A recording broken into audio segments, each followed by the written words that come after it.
All right, hello and welcome back to Skeptics and Seekers. I'm Dale, representing the Christian or Seeker side, and this is going to be one of Dale's supplemental series. We have a special treat for you guys, continuing on with our Shroud Wars. Me and Alan did a couple debates on the topic of the Shroud there, and we're picking up. We took a bit of a hiatus, but this time you don't have to listen to me, and you can actually hear a couple of Shroud experts debate the topic.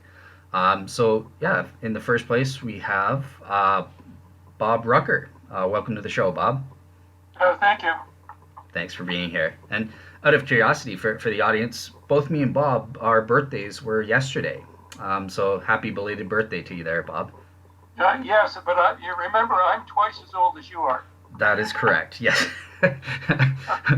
And joining me as the Shroud Skeptic, we have another expert, Hugh Ross. Welcome to the show, Hugh. Hugh Farey. Hugh Farey, sorry. Go on. Go ahead, welcome to the show. Yep, thanks very much. Awesome, so welcome to the show there, Hugh.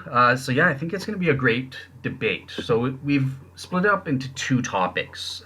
So first of all, Bob Rucker is going to initiate, and we're going to be discussing the carbon-14 dating result and how he explains this carbon-14 that makes it consistent with a first century date as opposed to being of medieval origin. And Hugh's going to be coming back and counteracting that, and we're going to have a bit of back and forth on the significance of the carbon-14.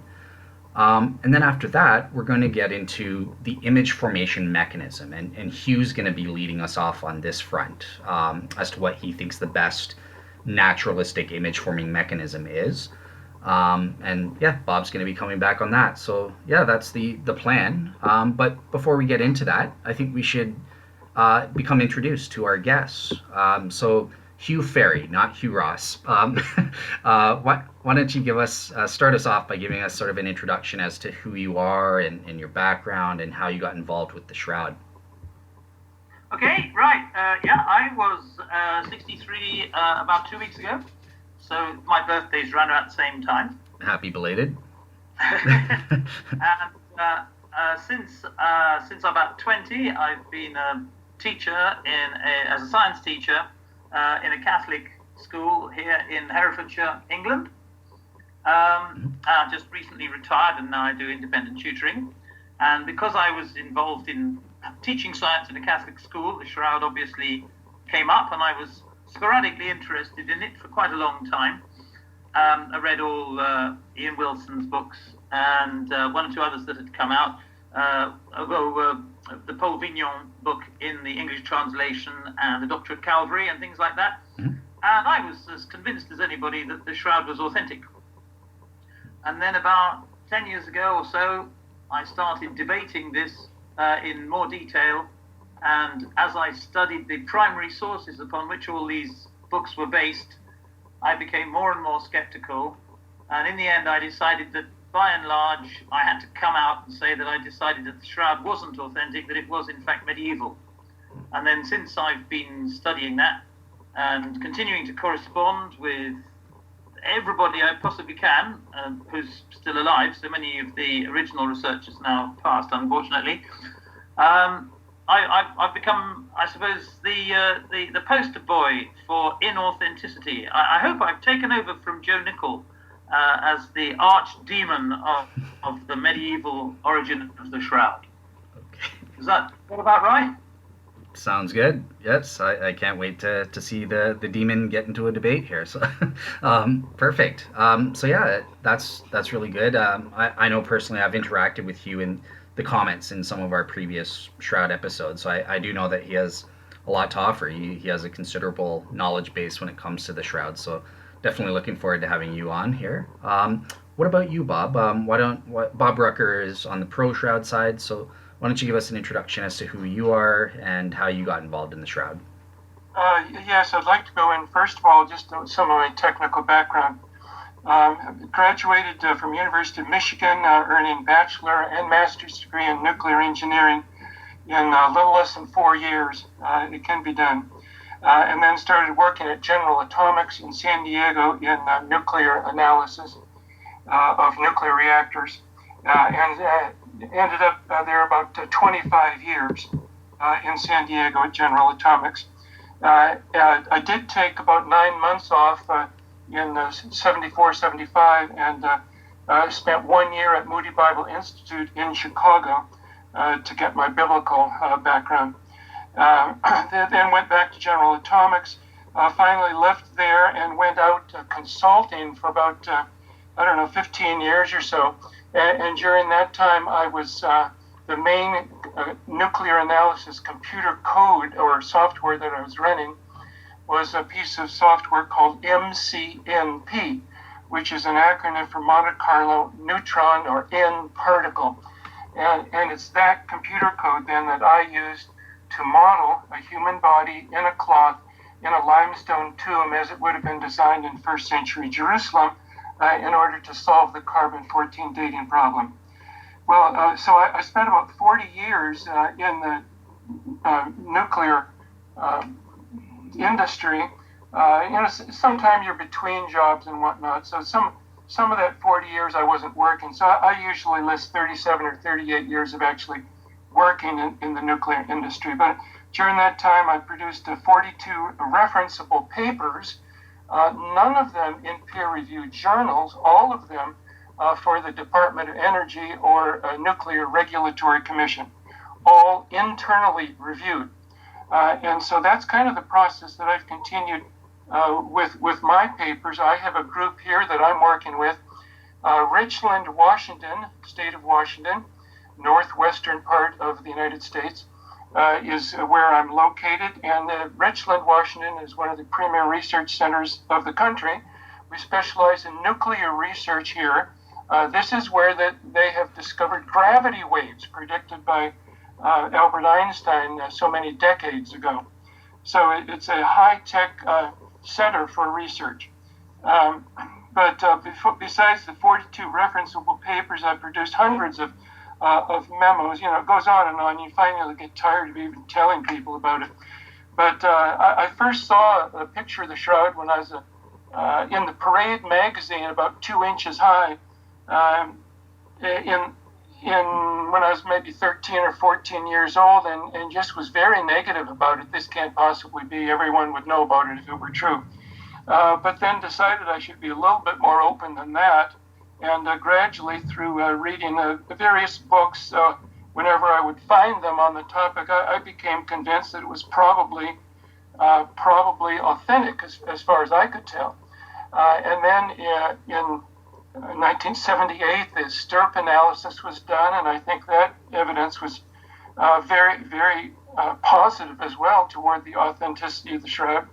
Then in 1988, the carbon-14 dating was done, and it was maybe a year or two after the statistical analysis came out in 1989, maybe a year or two later, that I finally sat down and read Damon's. I call it Damon. There's actually 21 different authors on it here. I have it right in front of me. Carbon Dating of the Shroud of Turin, published in Nature. But I remember sitting in the library reading that over, and after I finished it, initially I experienced about a 2-minute just depression. How can this be? And I started going back over all the positive evidences for it. And at that point in my life, I had about 19 years experience in calculating neutron distributions in nuclear reactors. So I had a pretty good idea of the nuclear interactions that if I applied nuclear analysis to this problem would show. But unfortunately, I was very busy. I didn't have time. I didn't have a computer fast enough at that point, and I didn't have the appropriate computer code, and all that didn't come together until 2014. So at that point then, I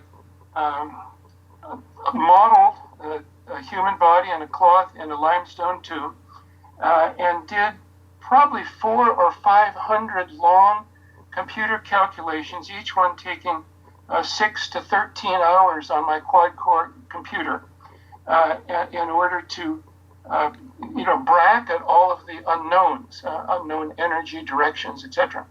And so, I bracketed the unknowns in order to do this work.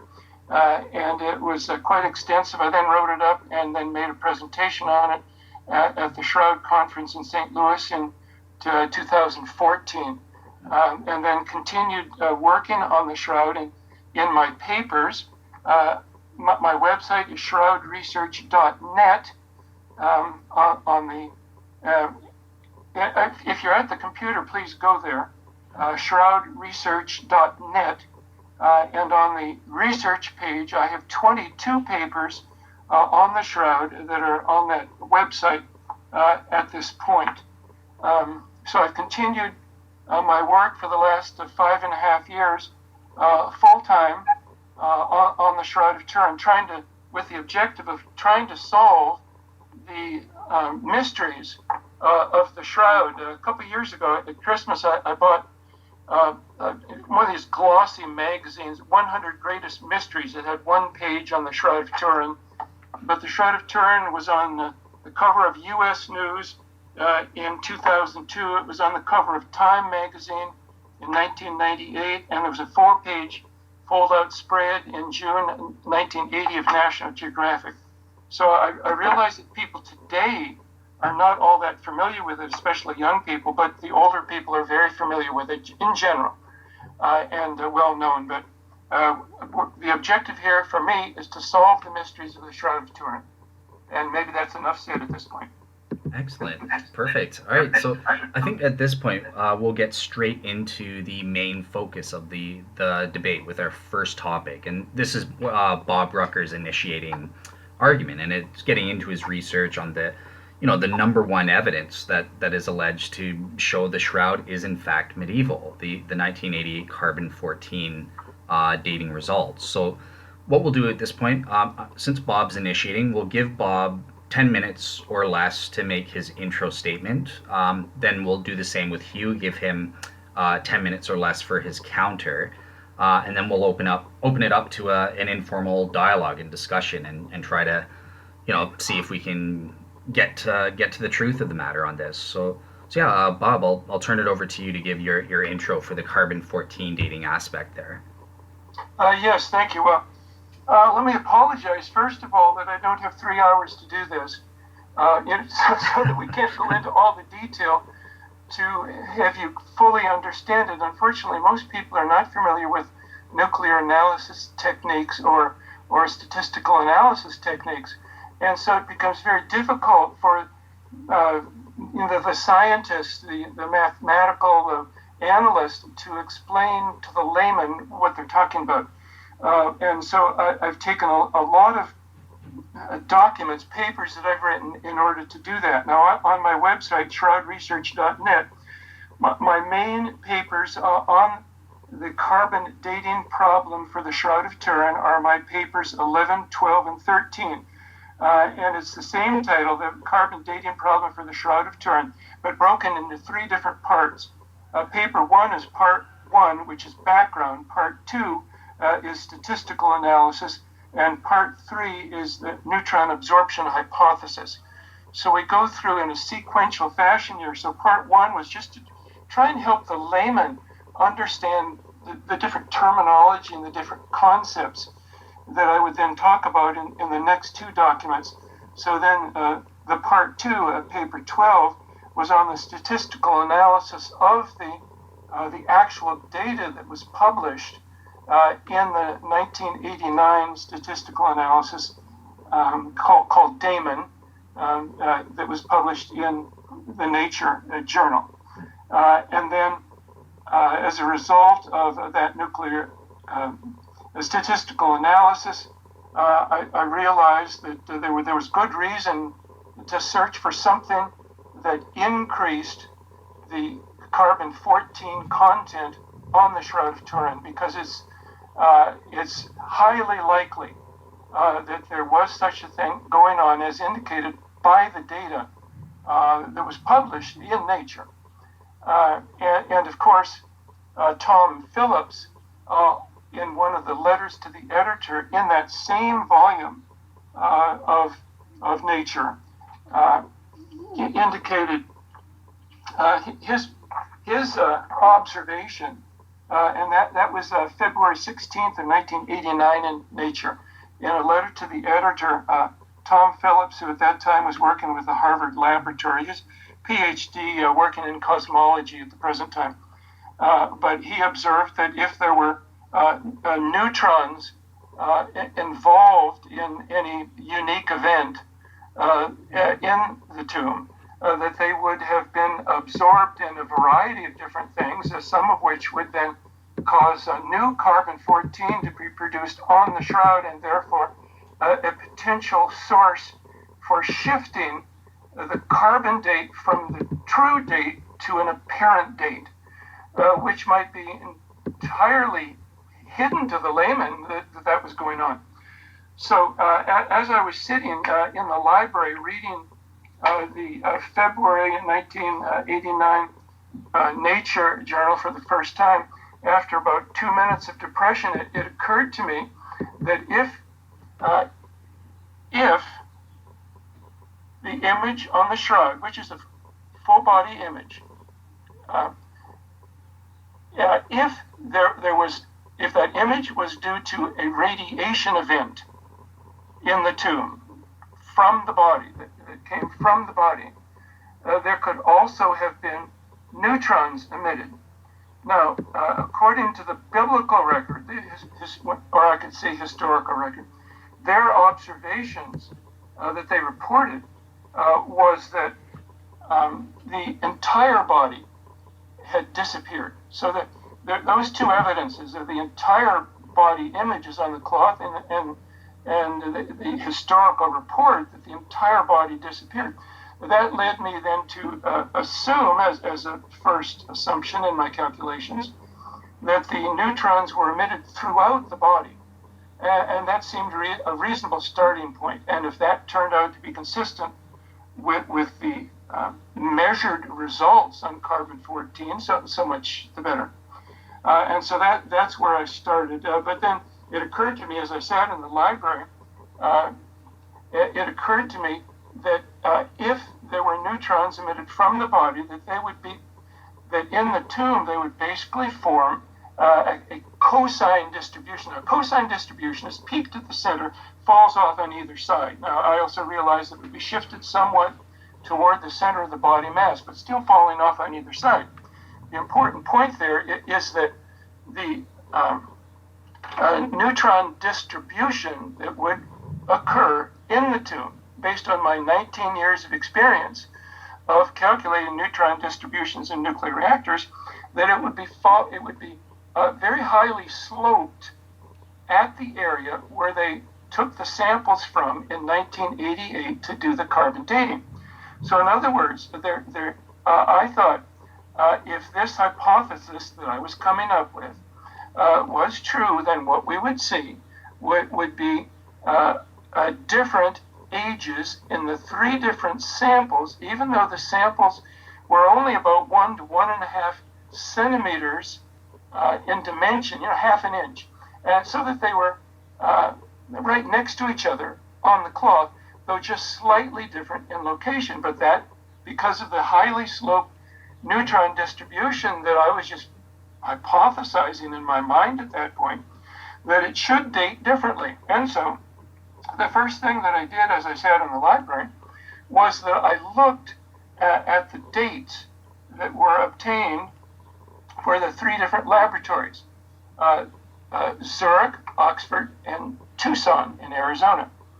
And sure enough, those three locations fell along the same curve that in my mind I was predicting the calculation would prove to be. But unfortunately, I didn't have the time, the computer, or the computer code to do the calculations in 1990 or 91 whenever I was reading that. So that had to wait until 2014. So that's just a little bit of background about how I came upon this idea. Now, let me cut to the chase here on my paper 5 on shroudresearch.net. Let me back up.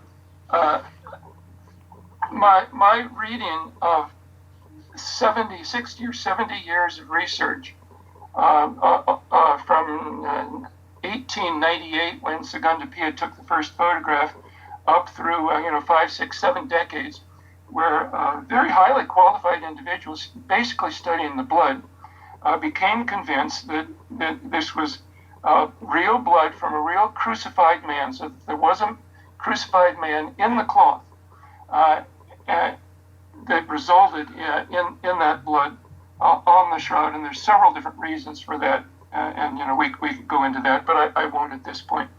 And so based on that, I said, okay, so let's assume then that there was a real human being wrapped in the cloth, and that therefore, that based on their decades of research, that they concluded that it was a real body that in some unknown way made the image on the cloth. So that'll be my starting point. And so therefore, I asked the next question. So if we had a body in the cloth, what would have to take place for in some way that body to create an image on the cloth? Well, it occurred to me that the key item that I don't know that any other shroud researchers are talking about is the necessity, absolute necessity, of getting information that defines the appearance of a naked crucified man, getting that information to the cloth and deposited there. Now that's what paper 5 on shroudresearch.net talks about, information content on the Shroud of Turin. That paper goes through 6 different ways in which information can be transported from one location to another. I consider 5 of them and am able to rule out 5 of them. The only option for transporting the information content that defines a naked crucified man from the body to the cloth is radiation, because it travels in straight lines. My next paper, paper 6 on shroudresearch.net, is role of radiation in image formation, where I go into, I think, 16 different reasons that give evidence for the image being formed by radiation that was emitted in the body, which was transported to the cloth and deposited that information there. That's 10 minutes, and so let me stop here. I'm timing my talks on a stopwatch. Perfect. Yeah. Okay. Very good. You're doing my job for me. I like that. Yeah. So at this point, let's turn it over to Hugh for the counter case. He has 10 minutes or less or thereabouts. Yeah. Hugh, what do you have to say about the carbon 14 and Bob's ideas on that front? Yeah. Okay. Yeah. Thanks very much. Well. I suppose I consider that the whole thing about having to disprove the medieval radiocarbon date is because you have to have some reason to think that it's not accurate in the first place. There's no need to try and disprove it unless you think for some other reason that it may be wrong. And Bob put forward a sort of rough resume of his own researches, in which he's come to the conclusion that the marks on the shroud are so accurate in regarding a dead crucified body that they must have been put there from a dead crucified body. Well, of course, I've spent some years examining the marks on the shroud, and I don't think they are particularly accurate, and I don't think they did come from a dead crucified body. I think they could just as easily have been put there using other means, which we'll come to in the second part of the discussion.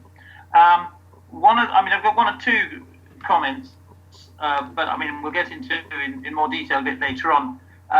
But one of the things, for example, is there appears to be blood on the shroud, and there's a certain amount of research. It's fairly conflicting, I may say, and there are some people who disagree. But on the whole, I agree that there is blood on the shroud. But of course, that doesn't mean that it's first century blood. It could be anybody's blood. To me, it doesn't look as if it's emerged either from a living body or a dead body, and all the pathologists which have discussed it have been in considerable controversy with each other as to whether it came from a dead body because all the blood from the living body had been washed off, or whether the blood had been left on, and somehow it had dried, but then it had somehow got re-moistened when the body was put in the shroud. None of the pathologists who've discussed this have agreed with each other, for good reason, in my opinion. I just don't think it's as realistic as they think. The other thing I would say is that Bob brought up Tom Phillips, who wrote a letter in the Nature paper in which the 1988 radiocarbon dating was first publicized. And I have that letter in front of me, and of course immediately below it is Hedges' reply. And R.E.M. Hedges, Robert Hedges, I think, was it, was one of the Oxford Radiocarbon Accelerator Unit scientists who found the shroud to be from the Middle Ages. And rather disarmingly, he says the processes suggested by Phillips were considered by the participating laboratories. So before they got as far as dating the thing, they immediately thought, well, maybe it is due to neutron radiation from the body. And he comes up with 4 reasons why they didn't pursue that. Firstly, he thought that Phillips's estimation of the amount of neutrons was far too high. I don't know whether that's true or not. Bob will no doubt run us through exactly how many neutrons we actually need and that sort of thing. Secondly, interestingly, this is Hedges saying that they found that the results of the radiocarbon dating were far too uniform and did not get slowly more and more different as you get further away from the body. Now, I will happily contend, and Bob will certainly point it out, that since that time, a couple of statisticians, well, a team of statisticians led by Riani and Atkinson, have suggested that in fact the carbon dates do indeed get slightly older as you get away from the body. But Hedges didn't know that at the time, because they didn't know at that time whereabouts the different samples that were dated had come from. That was his second point. Another point was that it was, and this is a good one, I think, it's an amazing coincidence that the neutron dose should be so exactly appropriate to give the most likely date on historical grounds. How extraordinary that just the right of neutrons were emitted by the resurrecting body to produce a radiocarbon date which exactly matches the earliest historical date when we know the shroud appeared. And then I'm afraid his last reason, which is, in fact, it's number 1 in his list, is that science cannot investigate miracles, which is something I rather agree with. As we'll see later on, I hope, we simply cannot pursue a sensible argument for science as we go into the miraculous nature of it, because we just have to say, well, the miracle didn't do that, or the miracle didn't do that, and we have to fit the miracle to our scientific explanation. So that's, I think, what I've got to say at the moment. Is that about right? Excellent. Yeah. I think that's a great counter case. Thank you very much for providing that.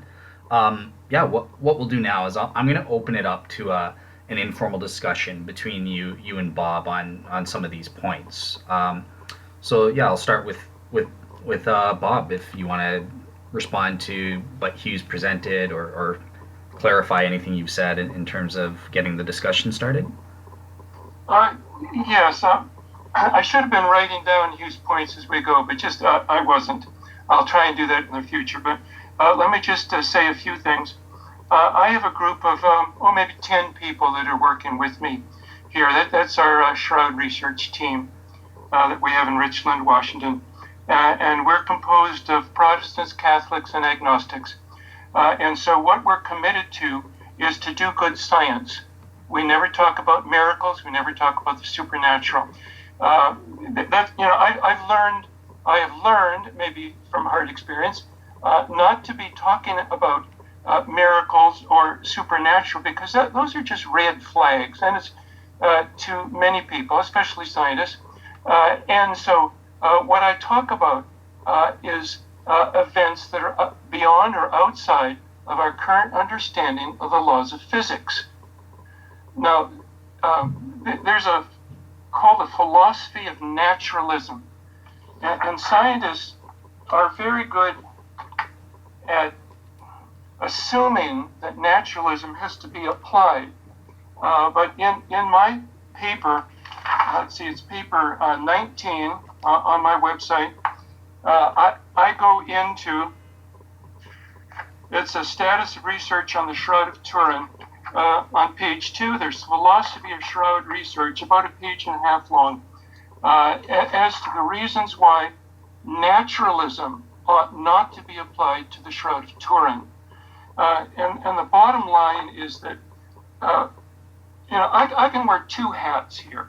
I can wear a hat where I put on my Christian believer's hat and see everything through, the glasses of Christian theology and Christian theism and biblical statements and whatnot. Or I can take that hat off and I can put on my science hat.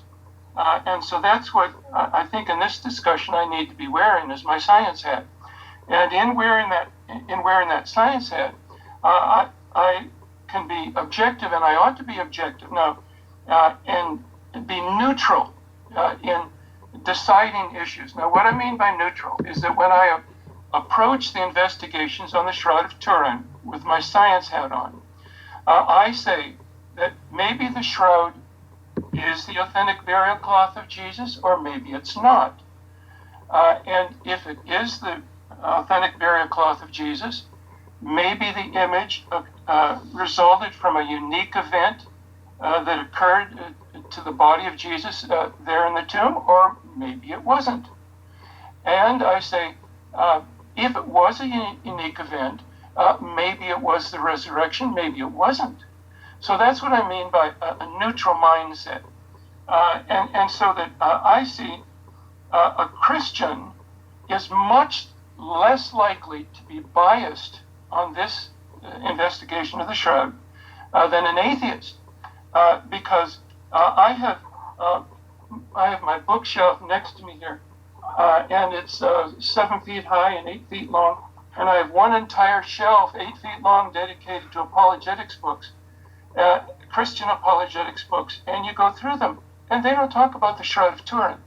In other words, people become Christians for historical reasons, and not because of the Shroud of Turin. So therefore, when a Christian approaches the investigation of the Shroud of Turin, he can be entirely unbiased, because it doesn't matter to him whether the Shroud of Turin is authentic or not. It does not affect his worldview. Whereas, for example, with an atheist, if the Shroud of Turin is authentic, that would affect his worldview. So that it's much more difficult for an atheist, for example, to be unbiased and impartial in the investigation, because to have your worldview challenged is a difficult thing, because it would demand a lot of review, and because you may have put in years or decades on forming your worldview, even though you may not be aware of it. So I try not to talk about well, I don't. In my papers, I don't mention a miracle or supernatural or the resurrection. I'm merely talking in a scientific fashion about an event that is outside of our current understanding of the laws of physics. So in other words, when Einstein in 1915 proposed the theory of relativity, no one went to him and said, Albert, just go back home and practice your violin, because this is off the wall. This is different than our current established laws of physics. You're outside of the laws of physics. It's a bunch of bunk. They didn't do that. Why? He was presenting something that was outside the laws of physics that were currently understood. And that's what I'm talking about. I'm not talking about miracles or the supernatural. Now, is this outside of science, and can science never investigate a miracle? Well, science can investigate the results of unique events. it's called forensic science. So whether you have a unique event in a murder, for example, someone commits a murder, you have a forensic team, a team of forensic specialists that come in, and they will investigate the blood splatter. They'll investigate trajectories of bullets. They'll investigate pollen or threads, or on and on, in order to do their forensic determination to give information as to who might have committed the murder. And you have that same type of thing in many different areas. For example, when you do computer calculations on how the solar system came to be, that whole history cannot be repeated. Yet, and the same thing for the formation of the universe in the Big Bang. The computer calculations of those are good and appropriate, but you cannot repeat them. They are unique events that cannot be repeated. Yet science can be done on the results of those events. Okay, all right, perfect. Let's let Hugh come back, because Hugh's actually he is a Christian as well. So yeah, well, Hugh, you can come back on what Bob said there. Okay, well, I'll take your point, and I think it's well argued, especially the forensic science thing.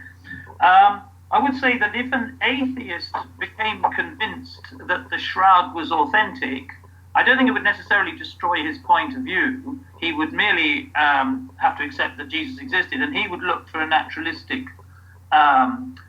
formation for the image on the Shroud, just as, for example, all those people who think that the Shroud is authentic but don't believe in the resurrection.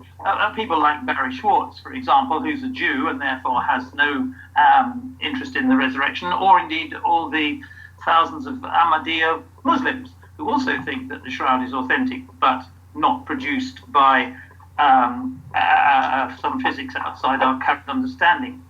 But I'll leave that for a moment and go into your own physics, because I'd like you to be able to explain stuff which I haven't entirely been understood.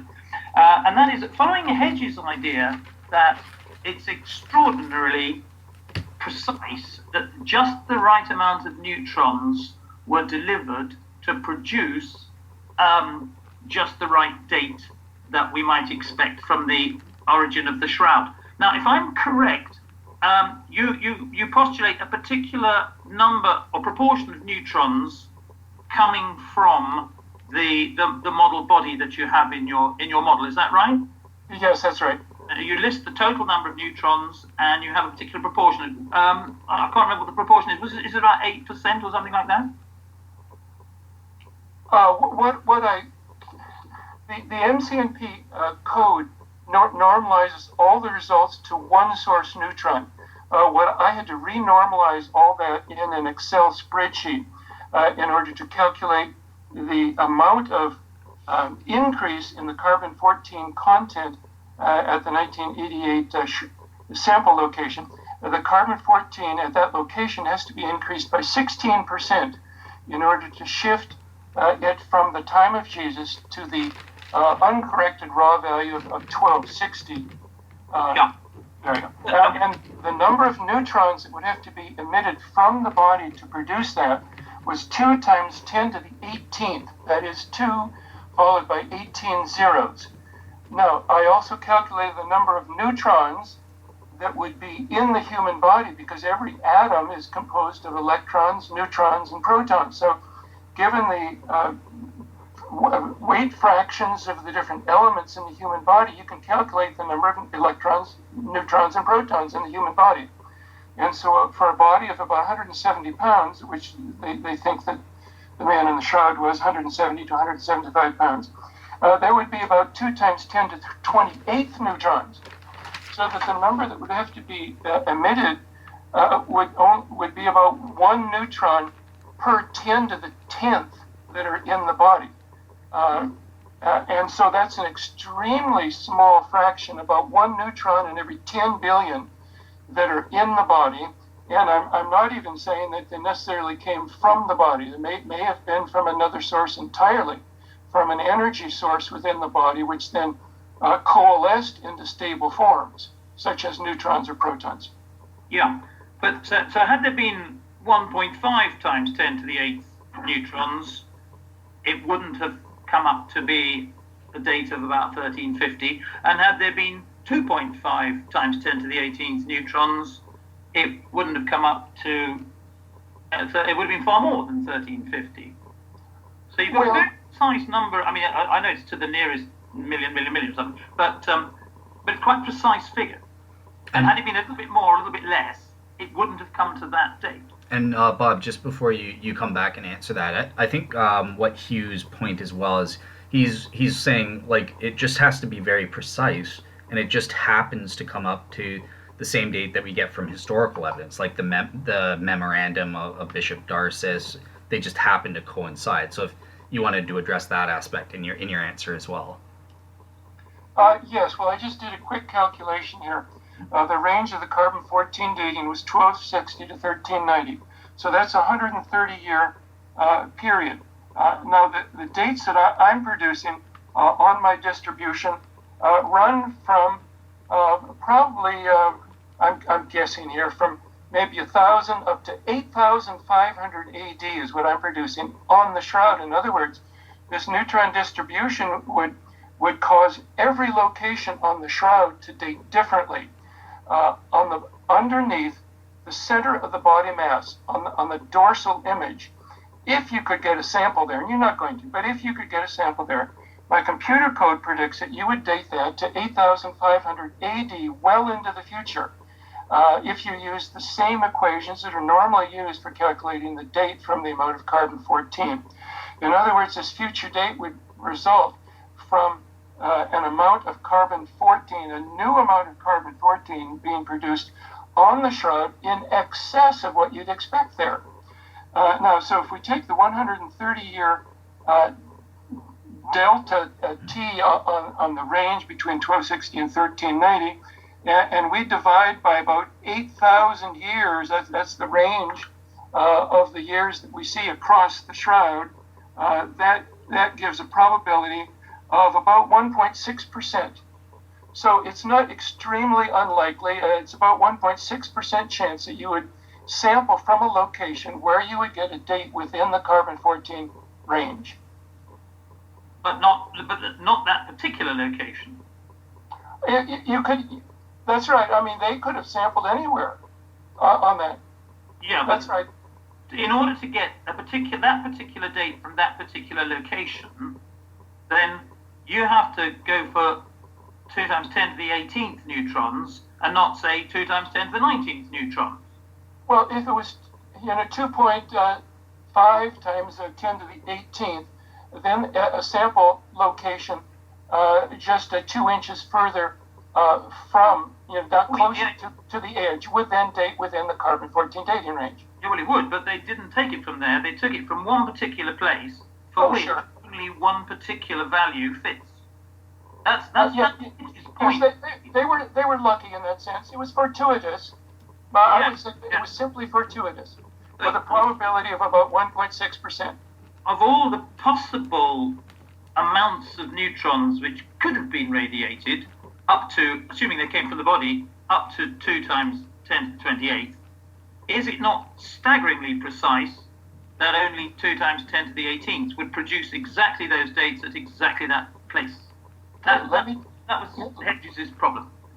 To some extent, it's also mine. It's one of them. Well, from a scientific perspective, it might seem very strange, but if I may, for the moment, take off my science hat and put on my Christian believer's hat, the physics of this was evidently built into the universe when it was created in order to create just the image that we see on the Shroud.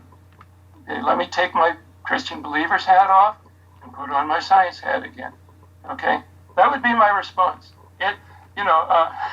That would be my response.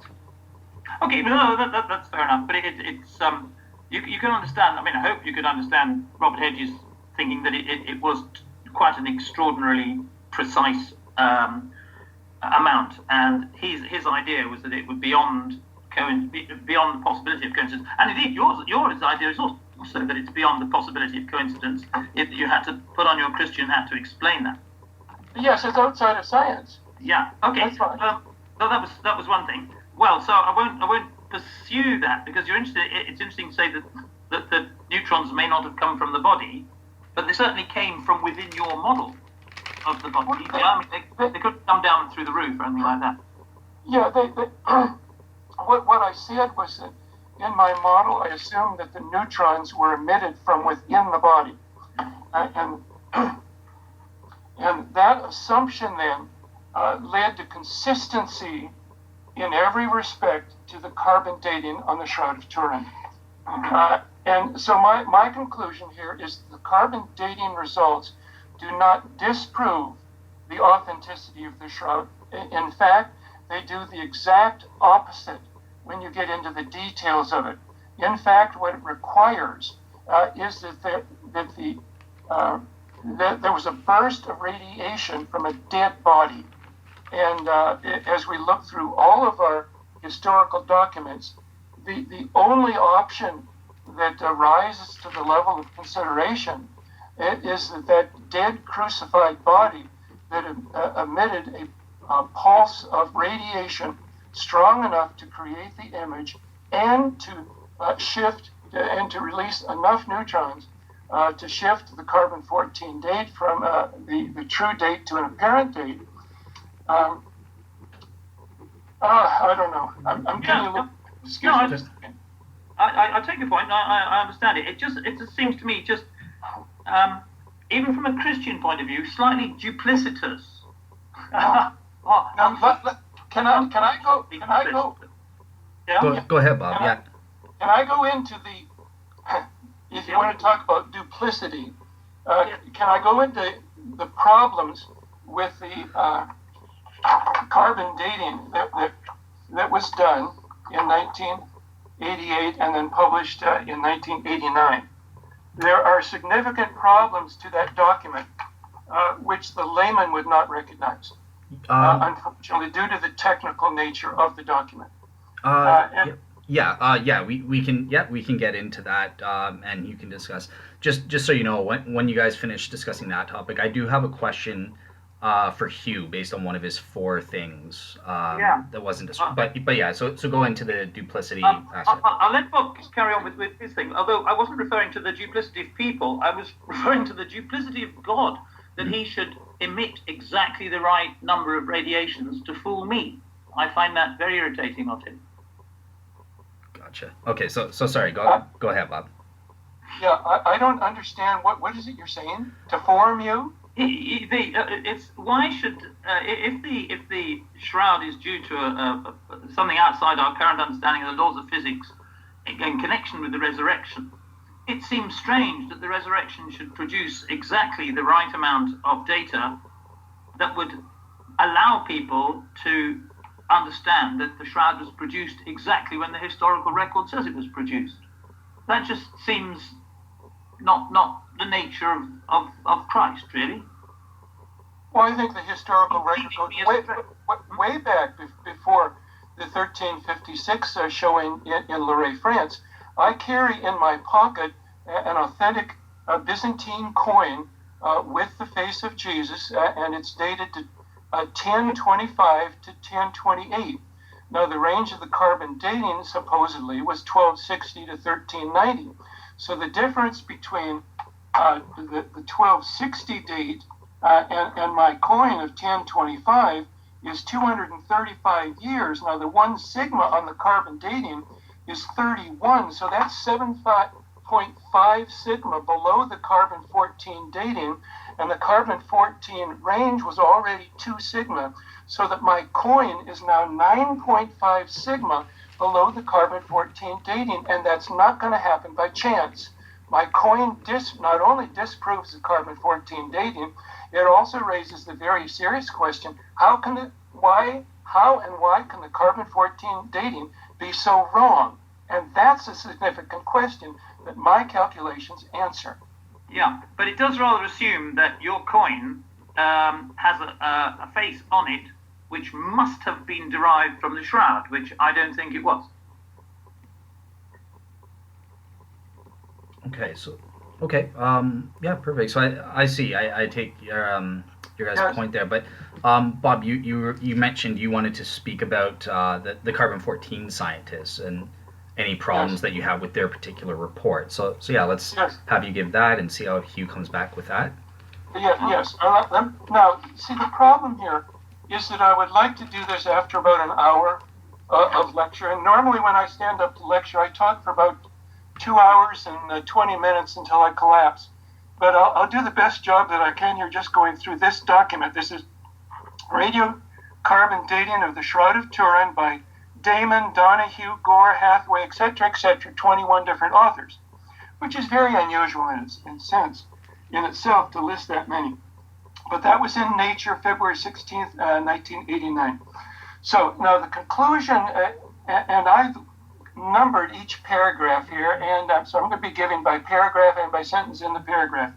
Paragraph 1, sentence 3, it says the results provide conclusive evidence that the linen on the Shroud of Turin is medieval.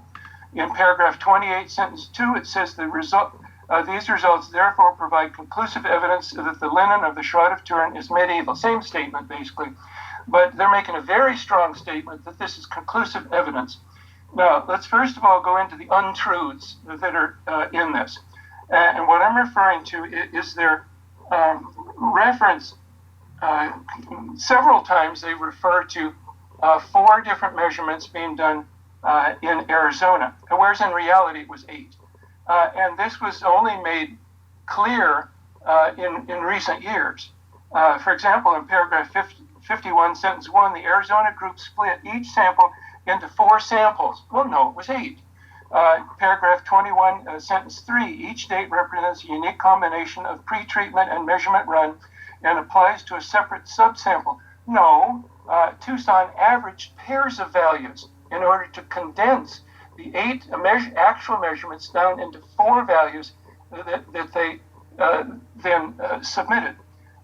Paragraph 24, sentence 3, an analysis of variance on the 12 individual measurements. No, there were 16 measurements when you understand that Tucson made 8. And then on another issue here, paragraph 29, sentence 1, none of the measurements differs from its appropriate mean value by more than 2 standard deviations. Well, now that's an interesting statement because the way that they achieved that was by, this is because pairs of values from Tucson were averaged. That is, the 8 original measurements were average, pairs of values were averaged in order to present a report only 4 values. And that averaging process eliminated the highest and the lowest values. In other words, bringing the actual results closer into agreement with themselves.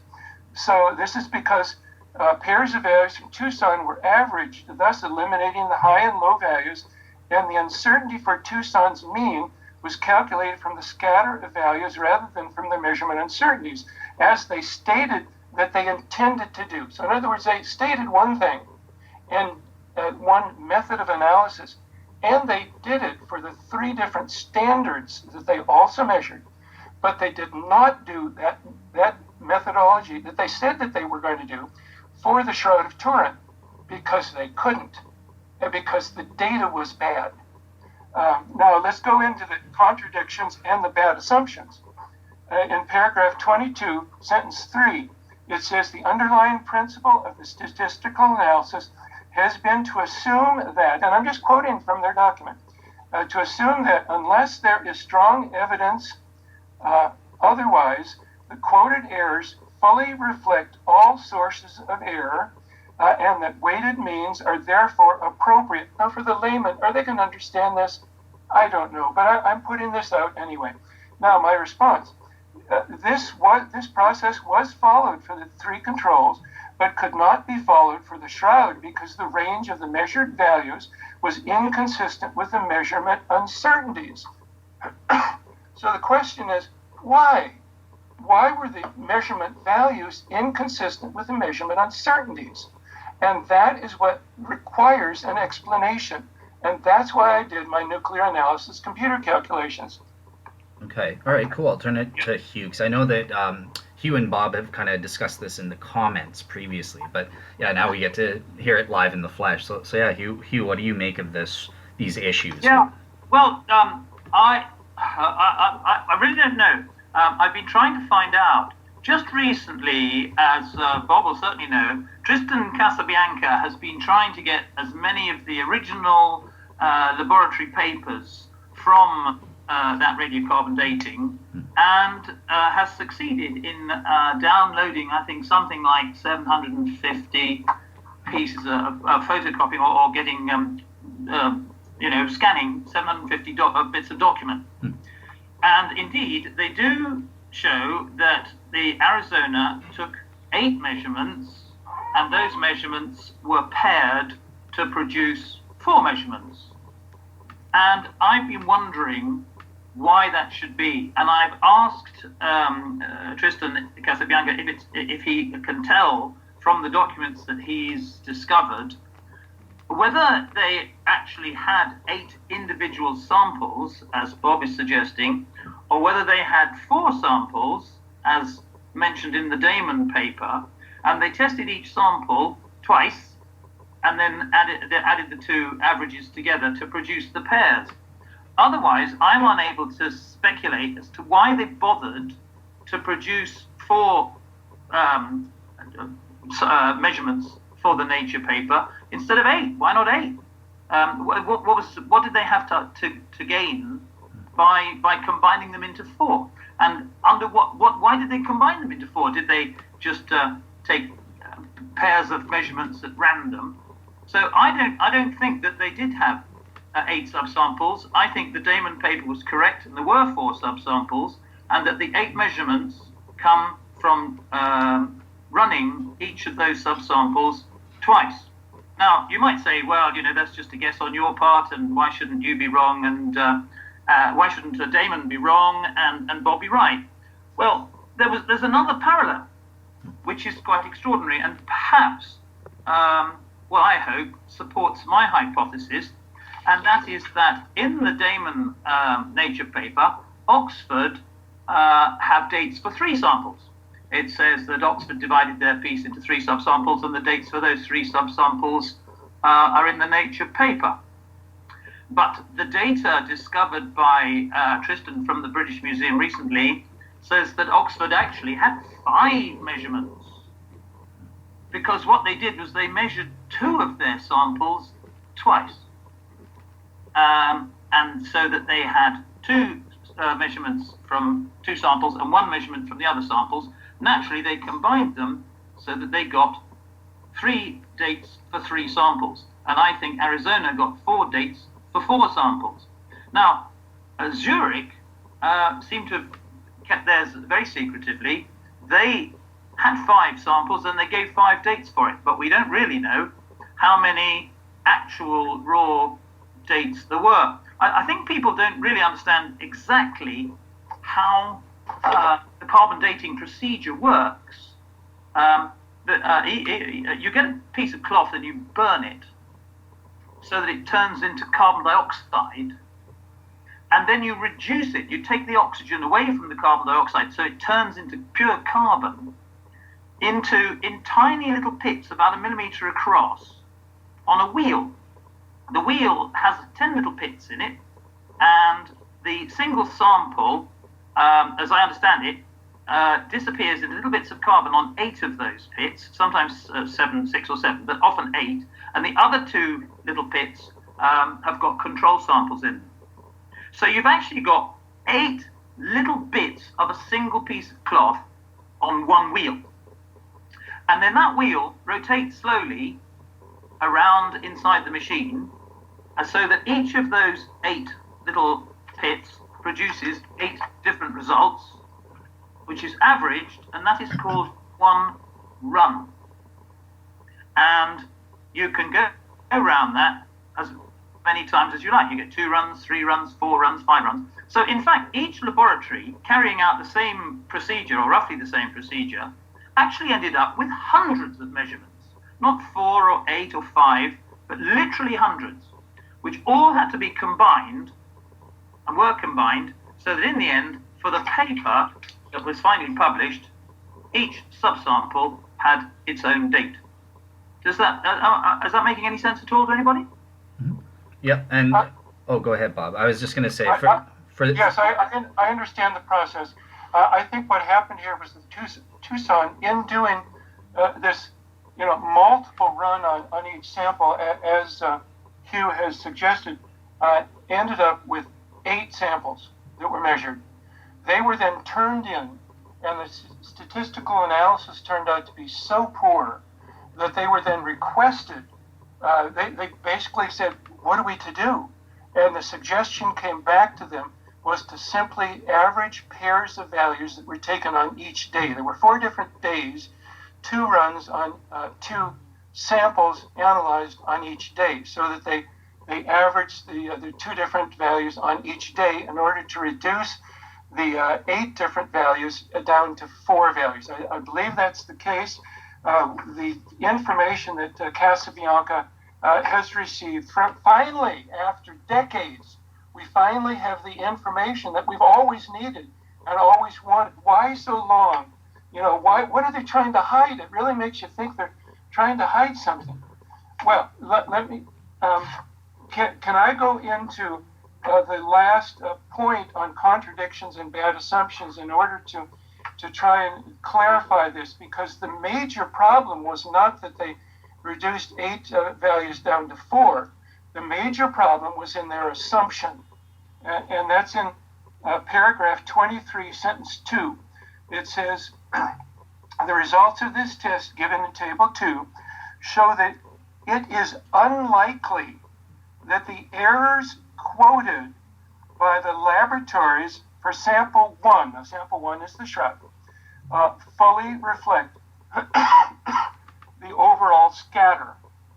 Now my comment, the random measurement errors given in table 2 are unlikely to be consistent with the range of the data. That's what their statement means, in kind of more in layman's term, indicating the probable presence of a systematic bias. Now, a systematic bias, for example, if you went out to measure the distance between 2 points in your backyard, and you picked up a ruler, you thought it was a standard 12 inches long, but it was 5% shorter than that, and you go out and you measure the distance, you're going to come out with a number of feet that's 5% too high.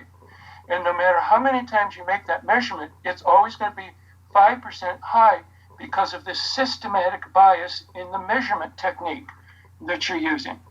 Now, let me go on here.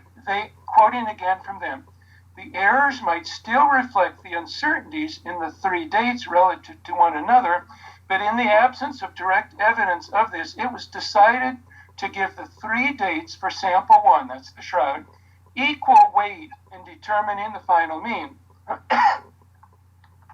So, just in that statement, what they've done, it's well hidden, the layman wouldn't pick up on this, is that they are not going to be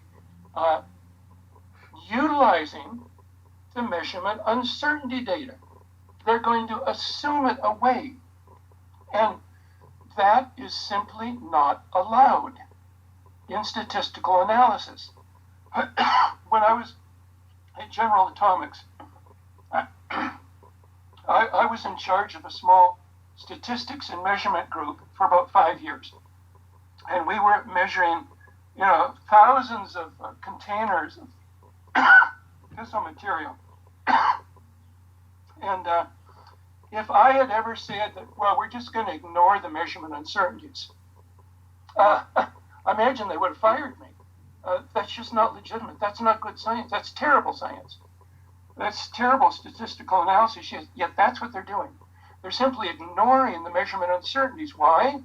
Because it gave information that the measurement results, the measurement data, was inconsistent with the measurement uncertainties. And why was that the case? Because the measurements themselves, in comparison, comparing the measurements to the statistical analysis, what you must conclude is because of this inconsistency, that a systematic bias is required to explain it to a high probability. Now, when I do when I do my analysis, and that's in paper 12 of my of shroudresearch.net, even when I assume just the 4 measurements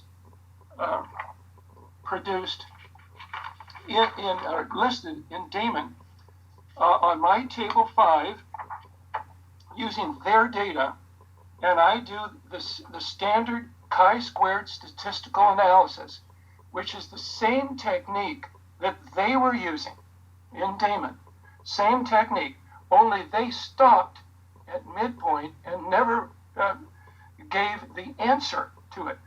The answer that I come out with, and this is a standard mathematical technique, I come out with a significance level of 1.4%. Now and that's in the lower left-hand corner of my table 5 on paper 12 on shroudresearch.net. And what that means is that there's a 1.4% chance that the measurement data, that is the dates, is consistent with the measurement uncertainties. Thus, you conclude that there is something in the range of about a 98% probability that there was a systematic bias also affecting these measurements. And that's simply from the data that's present. Now, what does it mean to have a systematic bias? What it means is that the values that you're measuring can be wrong by an unknown amount. Now, in their paper, they did not search for the possibility, they did not discuss the possibility of a systematic bias, and thus did no effort to try and quantify that systematic bias. If there is a systematic bias, you have to quantify it in order to correct the measurements. But they didn't do that. They simply ignored it. And by ignoring the possibility of a systematic bias, they thus ignored the possibility that all the measurements could be essentially wrong. So that the 1260 value that they gave, 1260 plus or minus 31, the raw or uncorrected value, should be given no credibility at all. And thus, when they use that value to develop a range of 1260 to 1390, that range of 1260 to 1390 has no basis for it. Yeah, can I come back on that? Yeah, Hugh, I'm going to give you the last word on this, and then I have a question because Bob initiated, so you'll get the last word. Okay, if the 8 Arizona measurements were generally came from 8 different samples, and they were then combined to produce 4 measurements, and those samples were combined at random, then there's no justification at all for the Riani and Atkinson paper trying to deal with 12 measurements, because the Arizona measurement has to be either discarded completely or treated as as if it came from a single piece of cloth, because none of the 4 measurements refer, although they all have referred to little bits of the cloth, none of them refer to any particular place on that cloth. So instead of 12 measurements, we've now got 9 to juggle around with. But I'd like to attack this sort of systematic bias thing. I think that obviously the measurements didn't correspond to the errors. And I think to make it easier, if I said I sent 2 people out to count some trees in a wood, and one came back and said there were 10, and another one came back and said there were 11, then I'd have to say that one of them was wrong. And if they both insisted, no, I counted it right, I was 10, and the other one says, no, you're quite wrong, I counted 11, then your only hope, you can either say, well, no, this means that one of you's lying or something like that, but one of them must be wrong. So if you said, is it possible that you could have been, can we extend an error? Could you say it was 10 plus or minus 1 or 2, and the other one said, okay, it was 11 plus or minus 1 or 2, then suddenly, statistically, the 2 numbers fit beautifully together. And this is what the Nature paper did. They had no reason to suppose that the dates returned by the or any of the dates returned were part of a chronological gradient. At the time, as I say, they didn't know whereabouts on the shroud the different pieces of cloth had come from. So all they had was the dates as returned.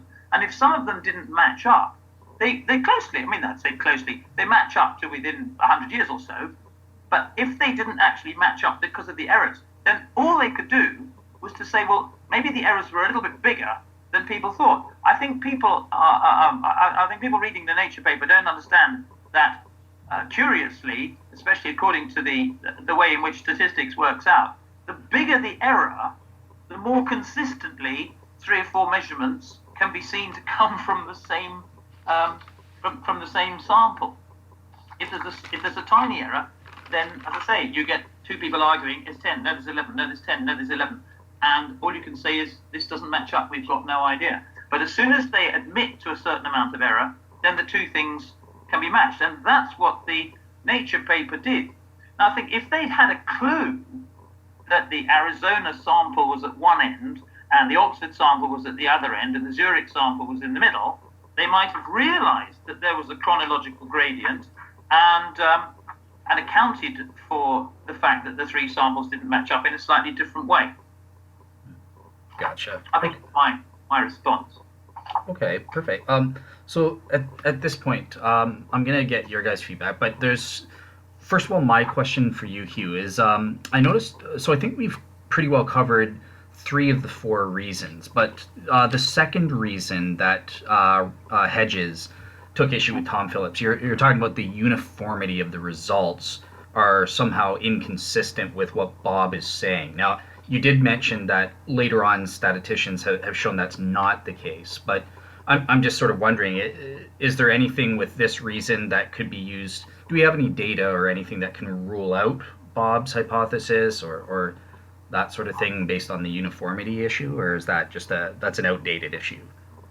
I think that's an outdated issue, and I'm sure Bob would agree with me. No, I think Riani and Atkinson did a fantastic job of using the 12 dates that they were given to produce a pretty good estimate of a chronological gradient, and which, as I say, Hedges and the radiocarbon Oxford team, or any of the 1988 team, didn't know was there.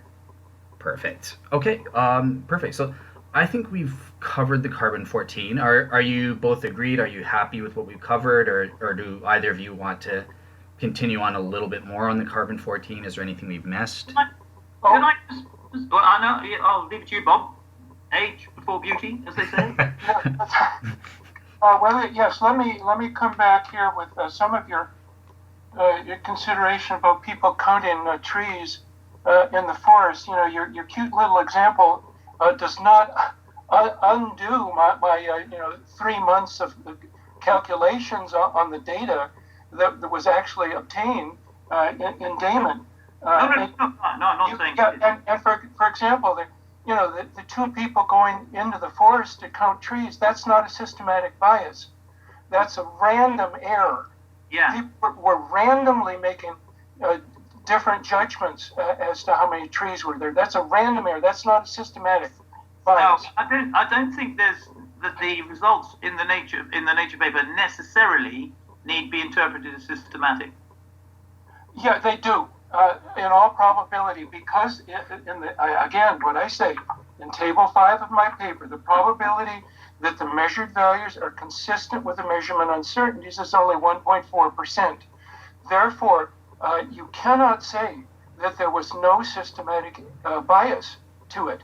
You must consider the probability that there was a systematic bias. And as soon as you say that, you have to rule the data out as being credible in any sense. Now, for example, my paper, number 21 on my website, so shroudresearch.net, the paper 21 is titled Understanding the Statistical Analysis of Carbon Dating of the Shroud of Turin. So what I've done here is that I'm taking all of the statistical analysis that I'm aware of that has been done on the Shroud of Turin data since 1989 and Damon's publication in Nature. And so I list those references 2 through 14, and that includes the brand new Casabianca, 2 through 14, so 12 different references. And they all say that the samples are heterogeneous. Now, again, the layman won't understand what that means. Homogeneous is the opposite of heterogeneous. Homogeneous means that the samples are coming from the same population, and the 3 different samples right next from each other that were sent to the 3 different laboratories should be homogeneous samples. In other words, they should have the same amount of carbon-14 in them. The ratio of carbon-14 to carbon-12 and 13 should be the same on all 3 of those samples. They should be homogeneous samples. But they weren't. All 12 of these analyses that I list in paper 21 say that the samples are heterogeneous. That is, that there's a basic difference in the ratio of carbon-14 to carbon-12 and 13 that is not explained by the random measurement error. That there's a systematic error going on. There's something strange going on that is shown in my paper 12, titled The Carbon Dating Problem for the Shroud of Turin, Part 2, Statistical Analysis, Figure 3. It plots the correct data from the Damon paper with the corrected statistical analysis, and it shows the 1260 average value that they concluded in their paper only goes through one of the 3 points. That indeed a sloped curve goes through all 3 points with a slope of about 36 years per centimeter. Now, what that means is if you had sampled 1 centimeter further toward the bottom of the cloth, you'd get a 36-year older cloth. If you'd sampled 1 inch closer to the center of the body mass, you get about a 100-year shift.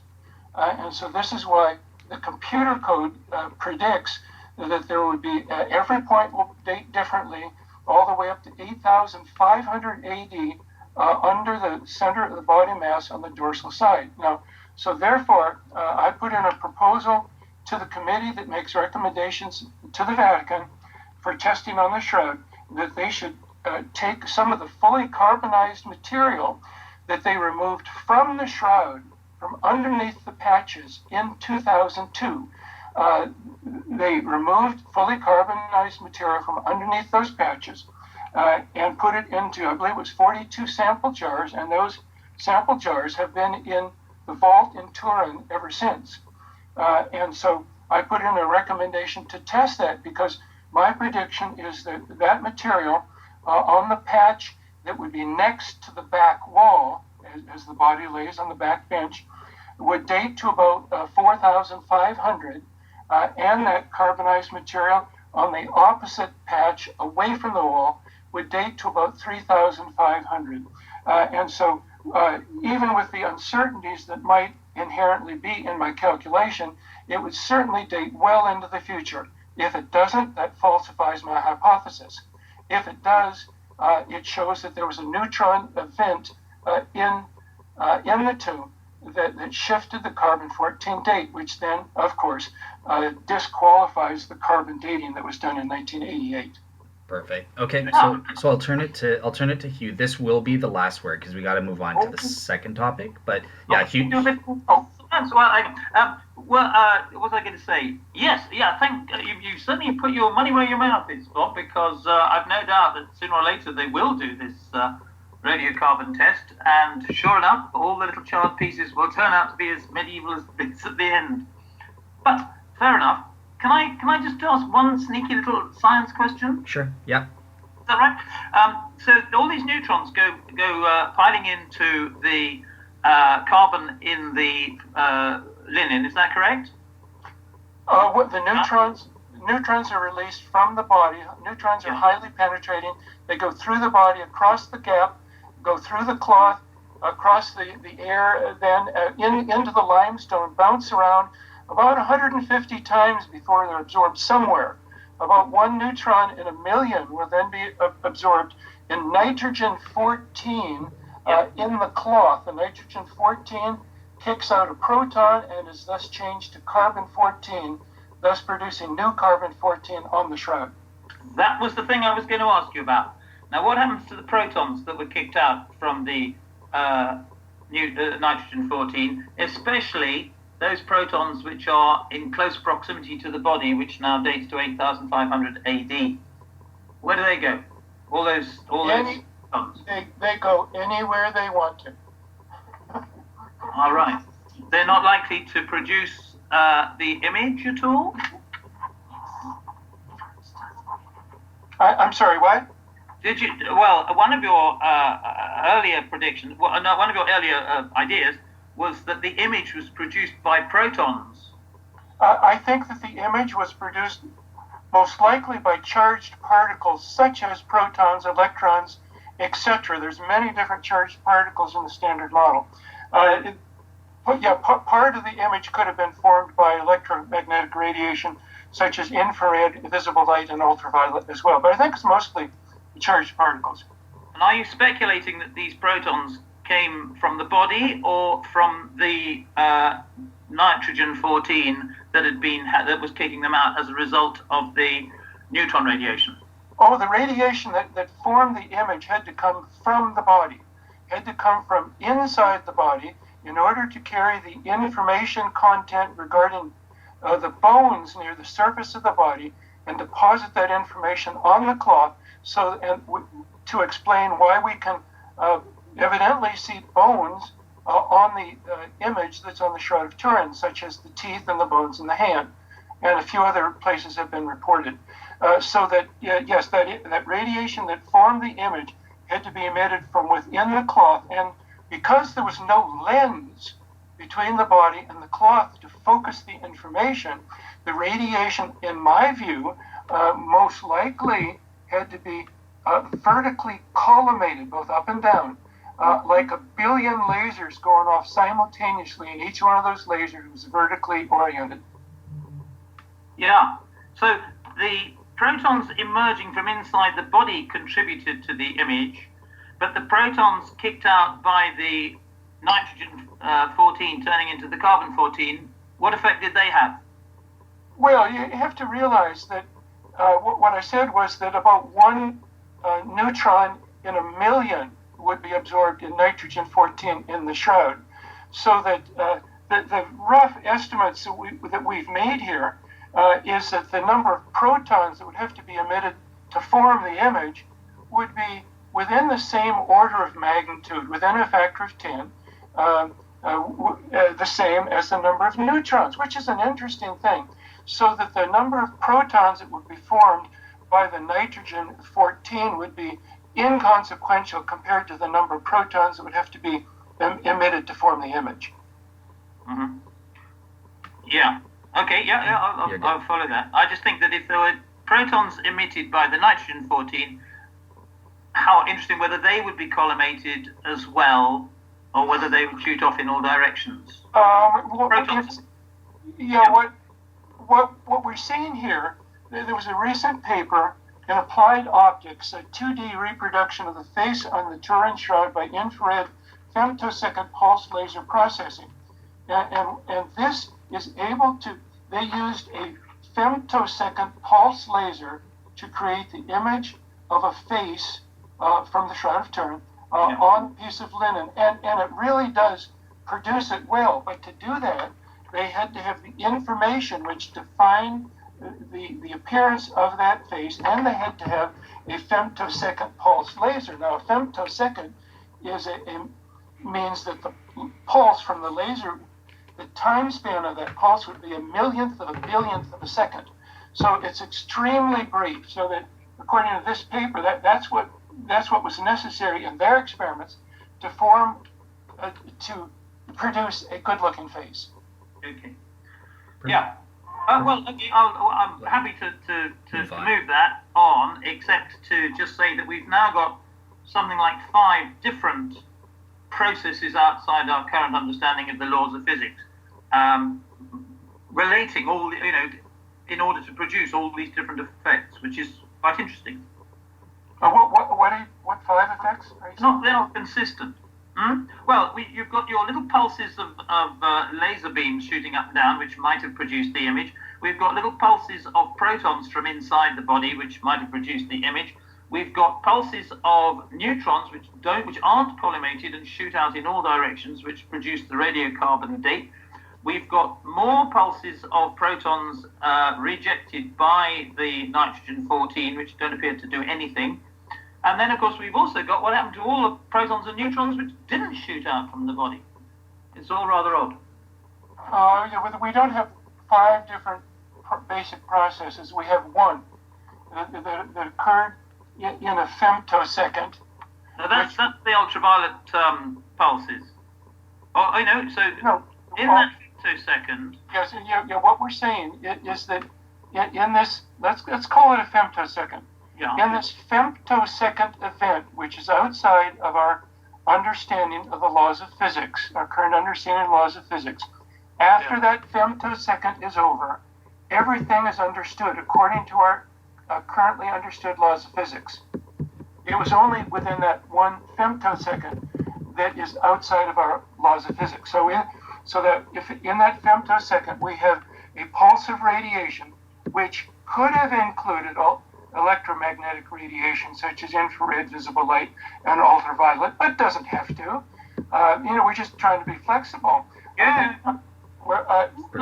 There's so much that we don't know that we do have to be flexible here. But the main thing to form the image, I think, was charged particles. Exactly what their nature was, we don't know. But evidently, neutrons were also included in that radiation burst, evidently because of the data that was produced and reported in Nature. Requires there to be the carbon dates to be shifted in the forward direction. Yeah. Gotcha. Okay, perfect. And just for the audience, I had to look it up myself. So a femtosecond is 1/4 of a second. So a fraction of a fraction of a fraction of a second. A very 10 to the minus 15th second. It's a millionth of a billionth. There you go. Okay, so perfect. Let's move into our second topic then, because this is where Hugh is going to be initiating, and we got into a bit of image forming mechanism stuff there. But Hugh, how do you explain the images? What sort of mechanism do you think can explain the body and bloodstain images that we have with the Shroud? And Hugh will give his 10-minute or less opening speech. Then Bob will give his 10-minute or less opening speech, and then we'll have the informal discussion as we've been doing. Okay. I'm going to talk of the Shroud as from an entirely medieval point of view. So I'm going to ignore all the evidence which there is to suggest that it isn't medieval. Although, that's not because there isn't any, or because I don't accept there is any. It's just that it's distracting from this particular part of the program, as it were. Yeah. So, I see the Shroud as medieval, and it begins, as far as we know, in this little town of Liry, round about the time of the Battle of Poitiers, in which its first owner died. So I think it quite likely that it wasn't exhibited until the first owner had died, which is why the Bishop of Troyes, 30 or so years later, said that it wasn't the owner of the Shroud who had exhibited it, but the Dean and the clerics of Liry. And I think that may be significant towards the end. Secondly, round about that time, from about the 10th century right up to about the 15th or even 16th century in some places, there was an Easter ceremony, which a lot of people have heard of, which was called the Quem Quiritis ceremony. And literally hundreds of churches all over Europe carried out this little ceremony on Easter morning. They've all been collected in a whole collection of books by a German called Walter Lipphardt in about 1970, who has listed well over 200 different versions of this. And so presumably each of the 200 different versions had more than more than just the one adherent. So different churches in that area would all have the same thing. So I'm assuming that all over Europe there were thousands of churches, all of whom enacted a little ritual. And the little ritual went like this. On Good Friday, yesterday as it were, a crucifix or an image of Christ was prepared and taken to a tomb or a box on the north transept of the church, which was called the Easter Sepulchre. Quite often, inside that image, there was a wooden image with a slot in it, and they would actually put the sacred host into the slot. And the slot was sometimes at the back of the head, and sometimes it was in the side where the spear wound injury might be supposed to be. Anyway, they would put it there, and they would wrap it in a shroud, in a cloth. And then on Easter Sunday morning, 3 priests, posing as women, whether they were actually dressed as women or whether they were just sort of enacting the job, would go across to the Easter Sepulchre, and where they would meet an angel, where they would meet another priest dressed in white. And the priest dressed in white would say, Quem quaeritis, Christicole? What are you looking for, you followers of Christ? And they would say, we're looking for Jesus of Nazareth. And the angel would say, he's not here, he is risen. And they would all rejoice, and the angel would say, take this shroud back to show the people. And they would pick up the cloth which had wrapped the statue of Jesus in, take it to the high altar, hold it out so that everyone could see that Jesus had risen and all that was left was the cloth. And in order to be in a big cathedral, in order to be visible, the best sort of configuration for that cloth to be would be about 4 meters long and about 1 meter deep. It's a perfect size. The Shroud of Turin is a rubbish shape for dead bodies. It's much too long and thin, and that's not the way in which any shrouds anywhere ever have ever been made. Shrouds are usually just like sheets. You put the body in the middle and you wrap up the sides. What you never do is put the body at one end and fold it down over the top. However, if you did do that, you would never put the head in the middle. If you put the head in the middle, then when you folded the cloth over, the head would disappear, and the last thing that you would see would be the knees and then the feet. Whereas anybody who's ever seen any pictures or illustrations or anything of Christ or anybody else wrapped, even a mortuary or a crime film or something like that, you will know that what you can do is you peel back the cloth and you can see the head. The head is the last thing to be covered. But if the shroud were is the configuration that it is, and it was used as a shroud, the head would be the first thing to be covered, followed by, as I say, the rest of the body, ending in the feet. All right. Now, to that end, we must think about this business about how a shroud, how an artist, a commissioned artist, now some people would say that, why didn't this artist produce hundreds of these things? As if he was Damien Hirst, who produces, a pickled animal, and then when it's popular, he produces more and more pickled animals until everyone's fed up with pickled animals. But that's not the way artists used to work in the Middle Ages. Artists belonged to institutions. They might belong to the royal court, in which case they did what they were told by the king or the royal family.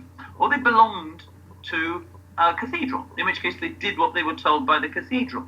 So when they did what they were told, the cathedral said, look, we've got this cloth, we want you to produce an image on it so there's something to see, which is rather sensible because as it stood, people would go out there and hold out this cloth and there was nothing on it. So if he did that, he would think, right, so what we're producing is an imprint of Jesus on the cloth. Now, how can we do that? Well, in the sort of early medievalist investigations of the Shroud, Joe Nickel and people like that, they said, well, why didn't you just paint it?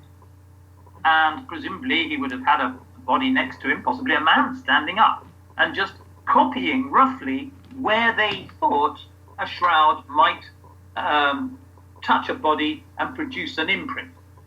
And that seemed to work quite well. But in my opinion, and in the opinion of one to other researchers, it probably was an imprint. So in other words, you've got your statue of Christ, of which there are a few samples about, though none of them exactly the same. Although I'm still tracking it down, sooner or later I think I might find the actual model upon which the shroud was made in some museum somewhere. They got this model and they smeared it with something and then spread the cloth over the top, possibly dabbed it down with their hands, and then when they removed it, where the pressure was highest, you'd get the strongest image, the strongest intensity, and where the pressure was lowest, you'd get the weakest intensity, and where it didn't touch the model at all, you get no image whatever. Now that's what I'm going on at the moment, and there's a development which I came across literally 2 days ago, which I'm very excited by, because there are lots of objections to this. I think that idea would cope with the fact that the shroud is an imprint and looks like an imprint. It could even cope with the idea that there is what looks like a cloth to distance against intensity ratio, which produced that 3D image on the VP8 image analyzer and things like that. But I think it's not a cloth to distance to intensity. I think it's a pressure to intensity ratio. It produces exactly the same effect, but it's not to do with anything traveling the distance. It's to do with direct contact. A lot of people have assumed that if a thing was on direct contact, then everywhere where the pigment touched the shroud would be one color, and everywhere it didn't would be another color. But I don't think that's necessarily true. I think pressure could play an important part in moving an amount of information, if you like, from one surface to the other. Now, we're then left with the interesting problem of the fact that everyone will say, yes, well, if it was dry, then the pigment would simply have fallen off over the years and you get absolutely nothing. If it was wet, then the paint or whatever the thing was would soak through, and you'd get the same on the back side as you did on the front side. And these are definite problems which people like me are trying to solve.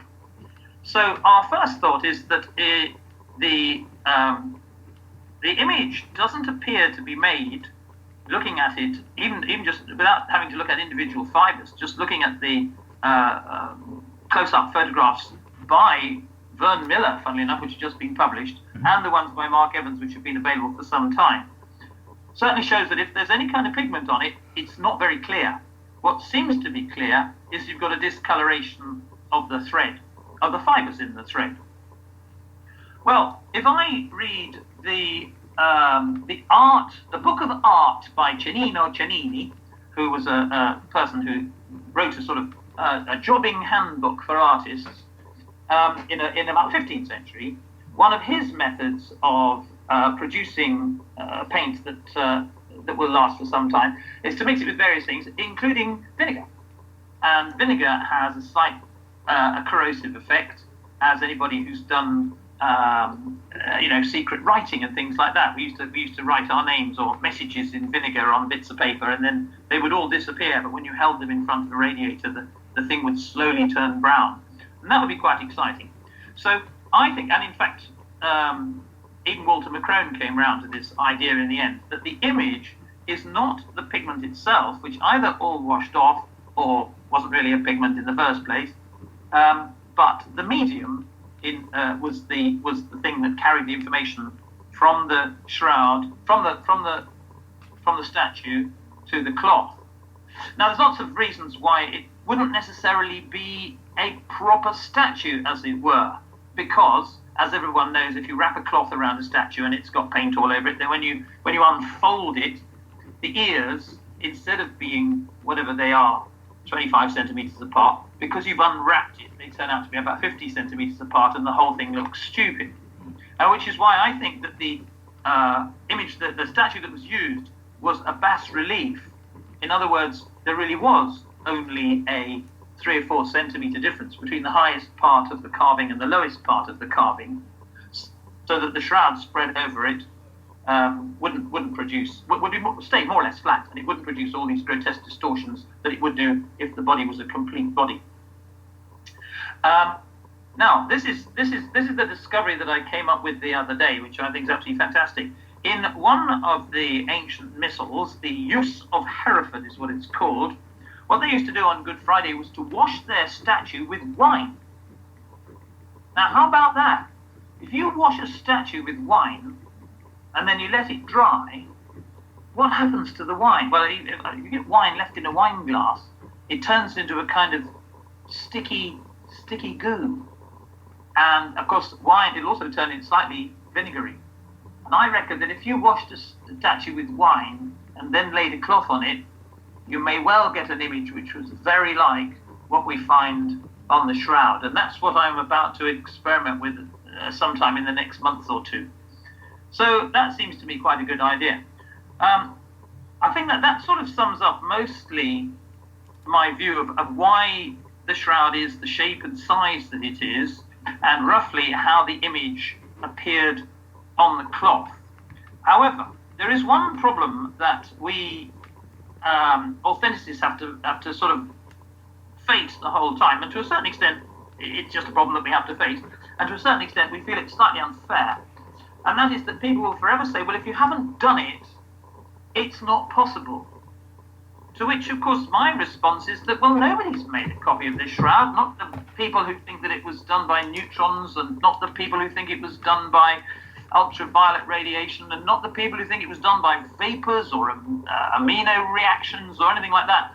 So the authenticists are in much the same position as the non-authenticists from that point of view, so I don't think the fact that we haven't done it yet is particularly important. And then the other problem that we have to deal with is that we don't really know what it is that we're trying to duplicate.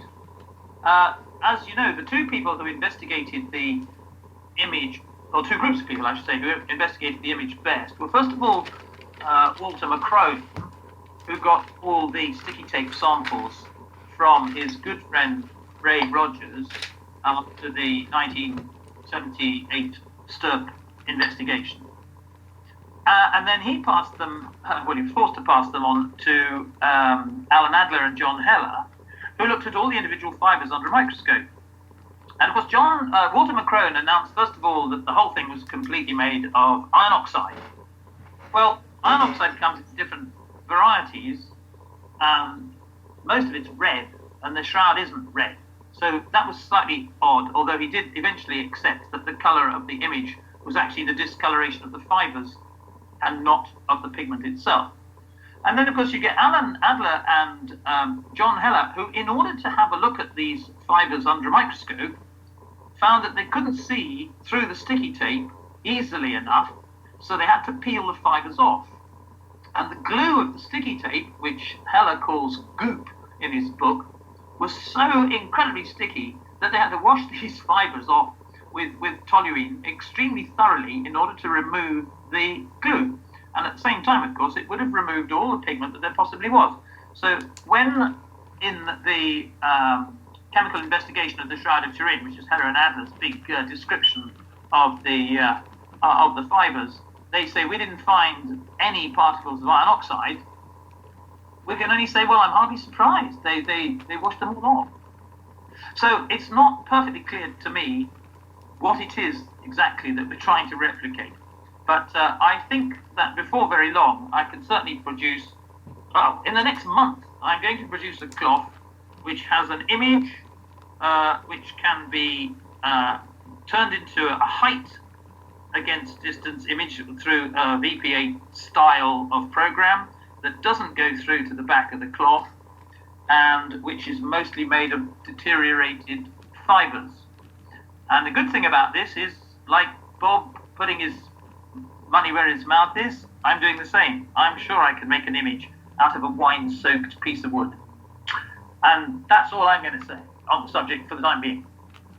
Perfect, interesting, and I'll be interested to see your results and your methods, and submit it to peer review, I guess, within the Shroud community. Yeah, let's see what I, happens. I think I'm doing a postgraduate course in Shroud studies, and I have to submit it to Bruno Barberis, who is a fanatical Shroud authenticist.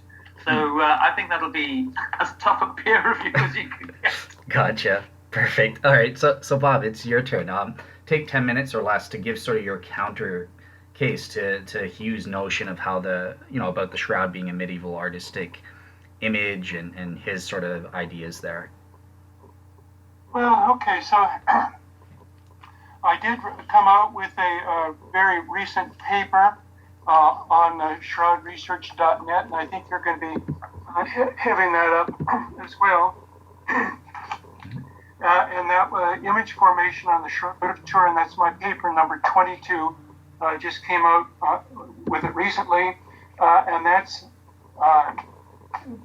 I think it's a proposal that is consistent with all of the information that we have, as far as we know, on what is required by the evidence on the Shroud itself.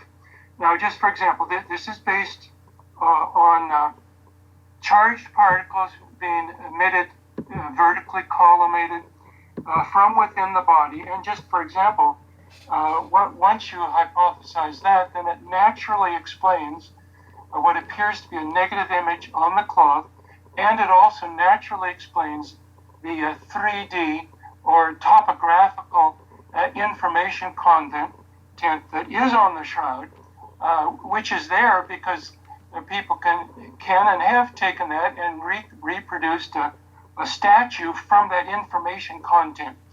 So we do have that three-dimensional information content encoded into the pattern of the discoloration on the fibers of the Shroud. Now that 3D characteristic, in my concept, is naturally formed as the radiation crosses the gap between the body and the cloth. There are three different possibilities for that intensity of that radiation to diminish.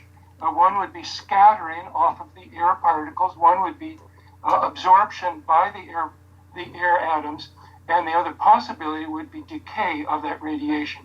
So that evidently that radiation from the body, as it's traveling vertically toward the cloth, is diminishing by those one or more of those three different possibilities, so that if the distance from the body to the cloth is over about 3 or 4 centimeters, it simply does not register anymore. There's an insignificant amount of radiation reaching the fibers to cause the image. That fully explains the negative effect, negative image effect, the 3D or topographical information content.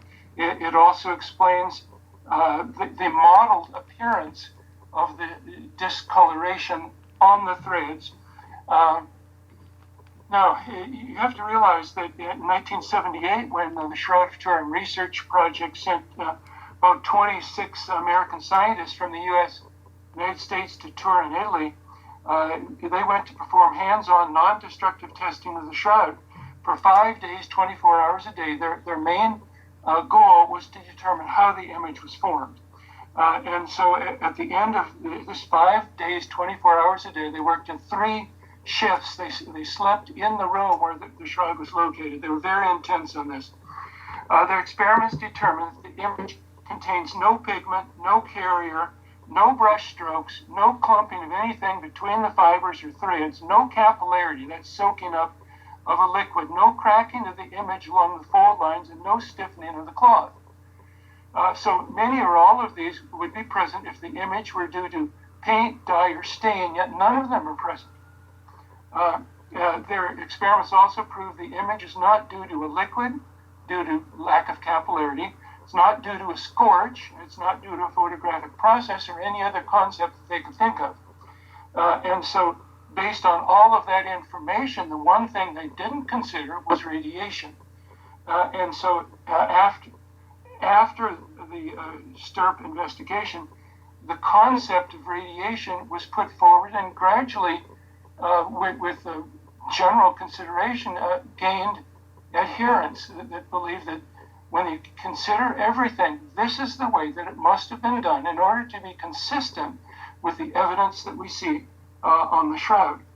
Now, we'll just have to. I doubt that what Hugh is proposing is going to give much different results than any of the other attempts at creating an image, either by a naturalistic process or by a human guided process. You have to realize that it's not just the issue of the macroscopic image. That is, on the face, just as you look at it, does it look right? No image produced by naturalistic processes or by human effort has resulted in a face image that is like the image on the shroud. You can always tell the shroud is the authentic one, all the others are the reproductions from it. So that you have to understand that of the 1 to 200 fibers that are in a thread, the discoloration of the fibers only discolors the fibers on the top 1 or 2 layers of fibers on that thread. Very strange. It does not penetrate through the discoloration of the fibers, does not penetrate into the thread. It's only a surface effect. Secondly, as you look closer at the individual fiber, an individual fiber is about 20 microns in diameter. A micron is a millionth of a meter, so it's very small. But the discoloration, it's kind of a sepia or a yellowish color. But the part that is colored is only about 2 microns thick, 2 to 4 microns thick possibly, out of the 20 micron diameter. In other words, the inside diameter of that fiber is not discolored at all, and the discoloration goes 360 degrees around the fiber. How is that done to produce such an extreme thinness of the discoloration? So what I'm suggesting in my image formation on the Shroud of Turin paper 22 is that it was caused by a static discharge from the top portions of the fibers that were facing the body. And that would be then consistent with the evidence that we see on the Shroud of Turin. The next thing that you have to realize, and that would have to be reproduced in any type of naturalistic explanation or human done explanation, you would have to produce the same cause of the discoloration in that 0.2 micron thickness on the fiber. And you have to realize the reason for that coloration is because the carbon atoms that were already in the cellulose molecules, in other words, this is no new atoms that were added to it. This is simply dealing with the atoms that were already there. For example, a carbon atom has 6 protons in the nucleus and thus 6 electrons circling the nucleus in order to produce a neutral atom, but the inner orbit contains 2 atoms. The next orbit out, contains 2 electrons. The second orbit contains 4 electrons. And those 4 electrons in the typical cellulose molecule are bonded to the 4 surrounding atoms with 1 electron bonding to each of the 4 atoms. So the discoloration is due to a change from a single electron bond to double electron bonds. And how in the world do you do that to create an image of a naked crucified man? So any attempt to produce such an image not only has to be accurate to the appearance as you simply look at it, but it has to be accurate microscopically. The discoloration has to be only on the top 1 or 2 layers of fibers in the thread. It has to be only on the upper 0.2 microns out of the 20 micron diameter of the thread. And it has to be due to single electron bonds being changed into double electron bonds. If those things aren't present, you have not produced and found how the Shroud image was produced. Perfect. Okay. So yeah, at this point, we'll open it up to the informal dialogue part. And Hugh, this is your topic, so I'll let you sort of initiate the conversation. What are some of the areas you want to discuss with Bob there? Okay, yes. Well, much of what he says is entirely sensible. Some of it's a little peculiar, like you don't have to know a great deal of chemistry. Certainly the oxidation of the cellulose. You don't need to sort of attack each bond and carefully make it into a double bond, as you know, a scorch will do that very easily. Now I know the Shroud of Turin is not a scorch, but a process which has the effect of degrading the fibers will naturally, if it's not a very strong process, will have the effect of degrading the outside of the fibers rather than going all the way through. And I may say that it's not at all, well, no, it's not at all. It's not totally evident that there is no capillarity.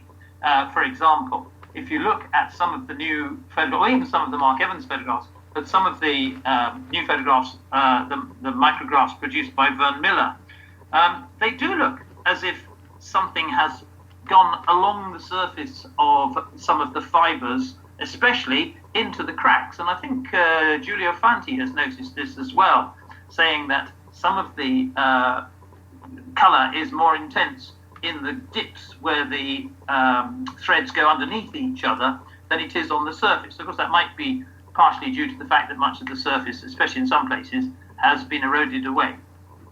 However, I wanted to go back to the idea that statues have been made of the shroud, and because it's so anatomically accurate.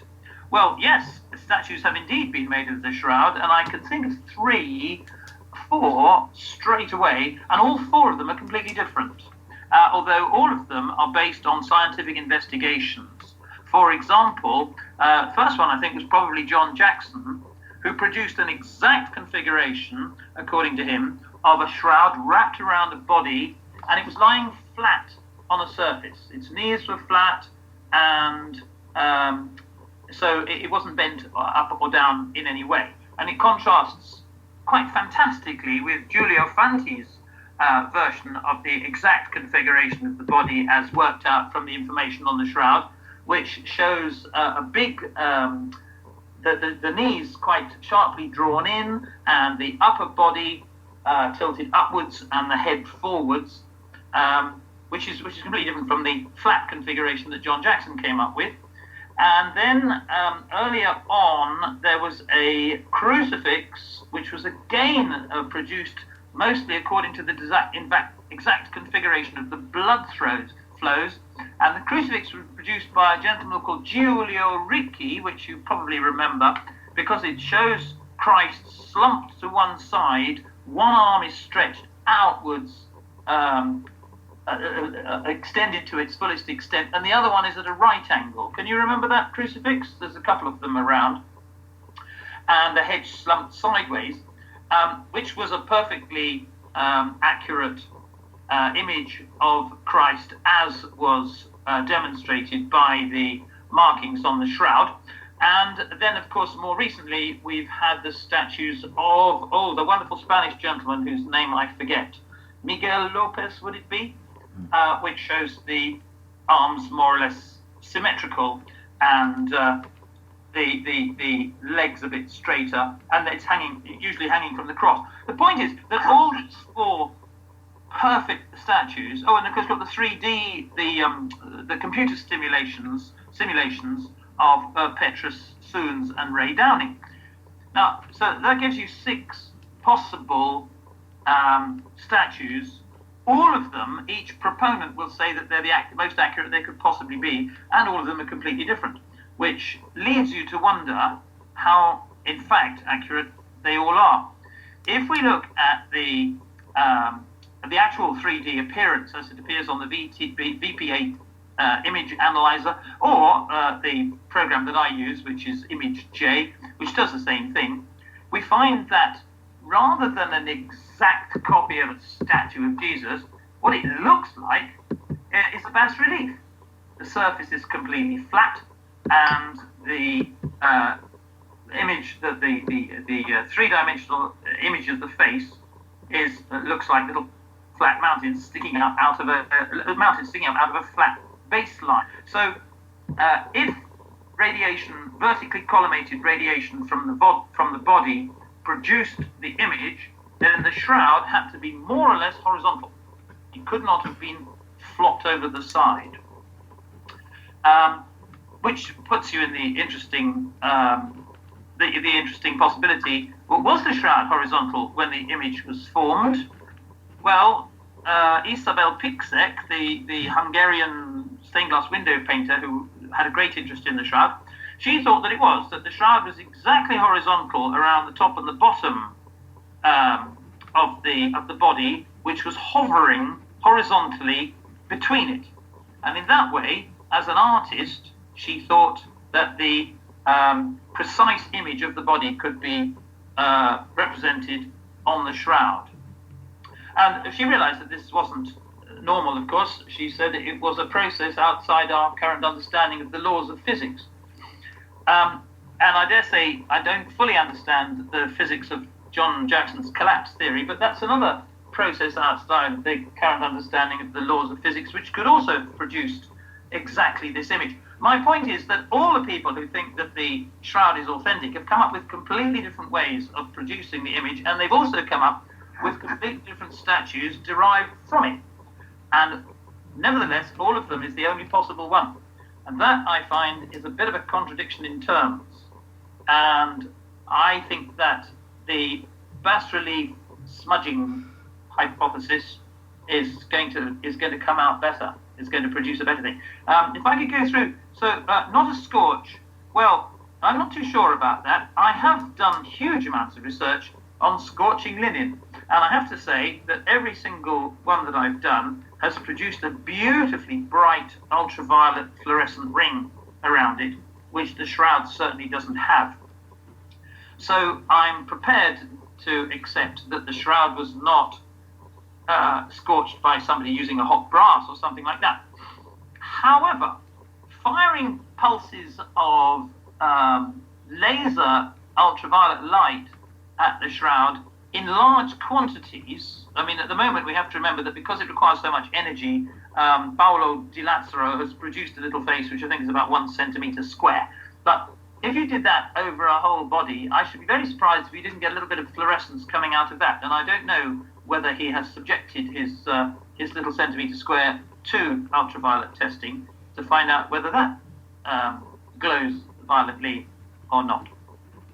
As I say, the point about there's no paint or dye or stain on the shroud, well, there certainly isn't lumps of paint that you can actually see by looking at it, but dye is quite a different substance from paint in that it's much more particulate. It's much more finely particulate and more likely to become part of the cloth than not. So I think the stain it might be something to do with the dye. But an acid stain, I think, provided it was mild enough, would have the effect of conjugating the double bonds of the cellulose and do all the things which Bob would like it to do. Would like done. Wouldn't like this wine to do it, but he would like it done in order to produce what he thinks is characteristic, and indeed is one of the characteristics of the shroud. Okay. I think I've waffled a bit there. Oh no, right. Bob, go ahead. What do you make of some of the things Hugh is coming back on?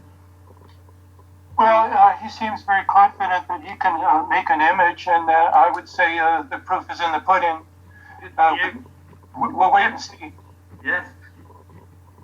Okay. Bob like to come back on the whether the cloth had to be horizontal or not. Yes. The question there is whether the cloth, when this femtosecond pulse of radiation occurred from within the body, whether the shroud was at that point wrapped across the face. It would seem like if it was draped across the face at that point, you would produce, according to this concept that I have in my paper, let's see, 22, testing for image formation on the shroud of turin. When the shroud is laid flat, then you would have a face which is much wider than a normal face. So that would seem to indicate that you have to have, in some mechanism, to have a flat shroud, essentially across the face. Now, there's one mechanism that Giulio Fanti thinks could be the case, was that in the burial of Jesus, of course, this was, the burial in that day was a two-phase process, and this was phase one, but even phase one was incomplete, and that's why the ladies were coming back the following Sunday in order to continue the process. So that as the sun was going down very rapidly, according to the biblical text, that they just really didn't have time to do much. And so that they laid the body down on the back bench, and then put all of these spices, which may have been, for example, flowers, in some kind of arrangement, a bag, a pillow or some pillowcase or something. You don't know. But according to Giulio Fanti's concept, that there was something on either side of his body that would basically elevate the cloth, so that when this pulse of radiation occurred, that the cloth would be basically flat. Now, of course, that's one concept. Another concept that occurred to me, just in studying very high energy radiation pulses, such as a lightning strike, what you find is that the clothing on a person can be blown off them by any water vapor on or near the surface of the body being vaporized. So that on very high energy events like this, you can have strange phenomenon going on. And it seems like in some way that the cloth actually was horizontal over the face, because of the face being of a reasonable width. Now, exactly how that occurred, I'm not sure. That remains to be seen. I've only been on this project for 5.5 years, and that's one problem I haven't solved yet. Oh, well, I have. The hair, which, as you notice, on the shroud, this has been commented a lot. It's not a new observation by any means. The hair around the face is about the same level as the nose. It's as bright as the nose. In other words, the face is enclosed inside a box, which is assumed to be hair. It looks a bit like hair on the negative, and yet some of the statues that I've been looking at, whether of Jesus or of indeed French kings and people like that who are buried, and they have their statue made of them, often hair surrounding the face, as it would be as if they were standing up, even though the statue is of them lying down. And of course, if the hair on a statue is like that, then when you lay the cloth across the top, it's held up at the sides. And I'm imagining that, although this is slightly odd in terms of Jesus lying in the tomb, you'd have thought that his hair would flop down like anybody else's long hair. But if it was propped up like that, then I imagine the shroud could take on a flattish configuration around the head. But that wouldn't account for the rest of the flattish configuration around the rest of the body. So I think in order for the collimated radiation hypothesis to work, the shroud has to be horizontal all the way across the top, as well as all the way across the back as well. And also that doesn't take into account, of course, the fact that the cloth at the back of the shroud is considerably, if it's horizontal, is considerably closer to the body than the cloth at the top of the shroud, because the body's actually lying on most of it. So there should be a much greater intensity of coloration on the back than there is on the top, but that's not what we find. Yes, a couple comments here. I'm looking at the image of the Shroud of Turin on the 4-page folio on National Geographic, June 1980. And what I see here is that the hair, I would say, is about 1/3 the intensity of the tip of the nose. And so that I could foresee that the cloth would not be exactly horizontal, but would be draped to some extent over the face. And I just offhand here, I would say that that could be explained by a steam explosion based upon the energy deposited in any moisture on the body or near the surface of the skin of the body, thus forcing the cloth out in certain places. And so I think that that's a possible explanation. Okay. Yeah. Perfect. Okay. Well, one question I could ask. So for you, Bob, you mentioned. Okay. Well, we just have to sort of wait and see to see what Hugh's results are. But one thing that Hughes sort of mentioned is that, well, look, it's unique so far, possibly in terms of why aren't there hundreds of other medieval copies and that sort of thing, and he sort of addressed why we wouldn't expect there to be other similar shroud images. What did you make of that sort of argument, out of curiosity? Well, I'm not sure I understand what he's saying, but yeah, there's been like 40 to 45 different copies, ancient copies of the Shroud of Turin, and they were, and you can learn a lot from the copies. You can learn what the technology was for making copies, and it was a painting process. Some of the copies are partial size, 1/3, 1/2, 2/3 size. Some of them are assigned by the author. Some of them are dated.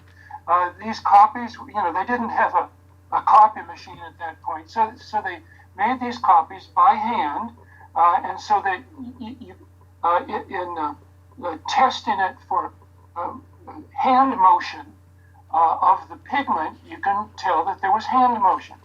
Now on the shroud is totally different, so that by investigating all of those copies that were made, what it points to is that the Shroud of Turin is the authentic original, whereas all these copies are the copies. And it indicates how copies were made, so that, for example, if the Shroud of Turin were actually a copy of the coin that I have in my pocket, then you would be able to tell it by the hand motions of the paint pigment on the shroud, and yet you can't. So that the coin was made from the shroud and not the reverse. Gotcha. Can I? Yeah, go Can ahead. I pursue that coin thing? Sure. Yes. Because this was sort of begun by, I think, the late Alan Wanger, wasn't it, with his points of correspondence. Yes.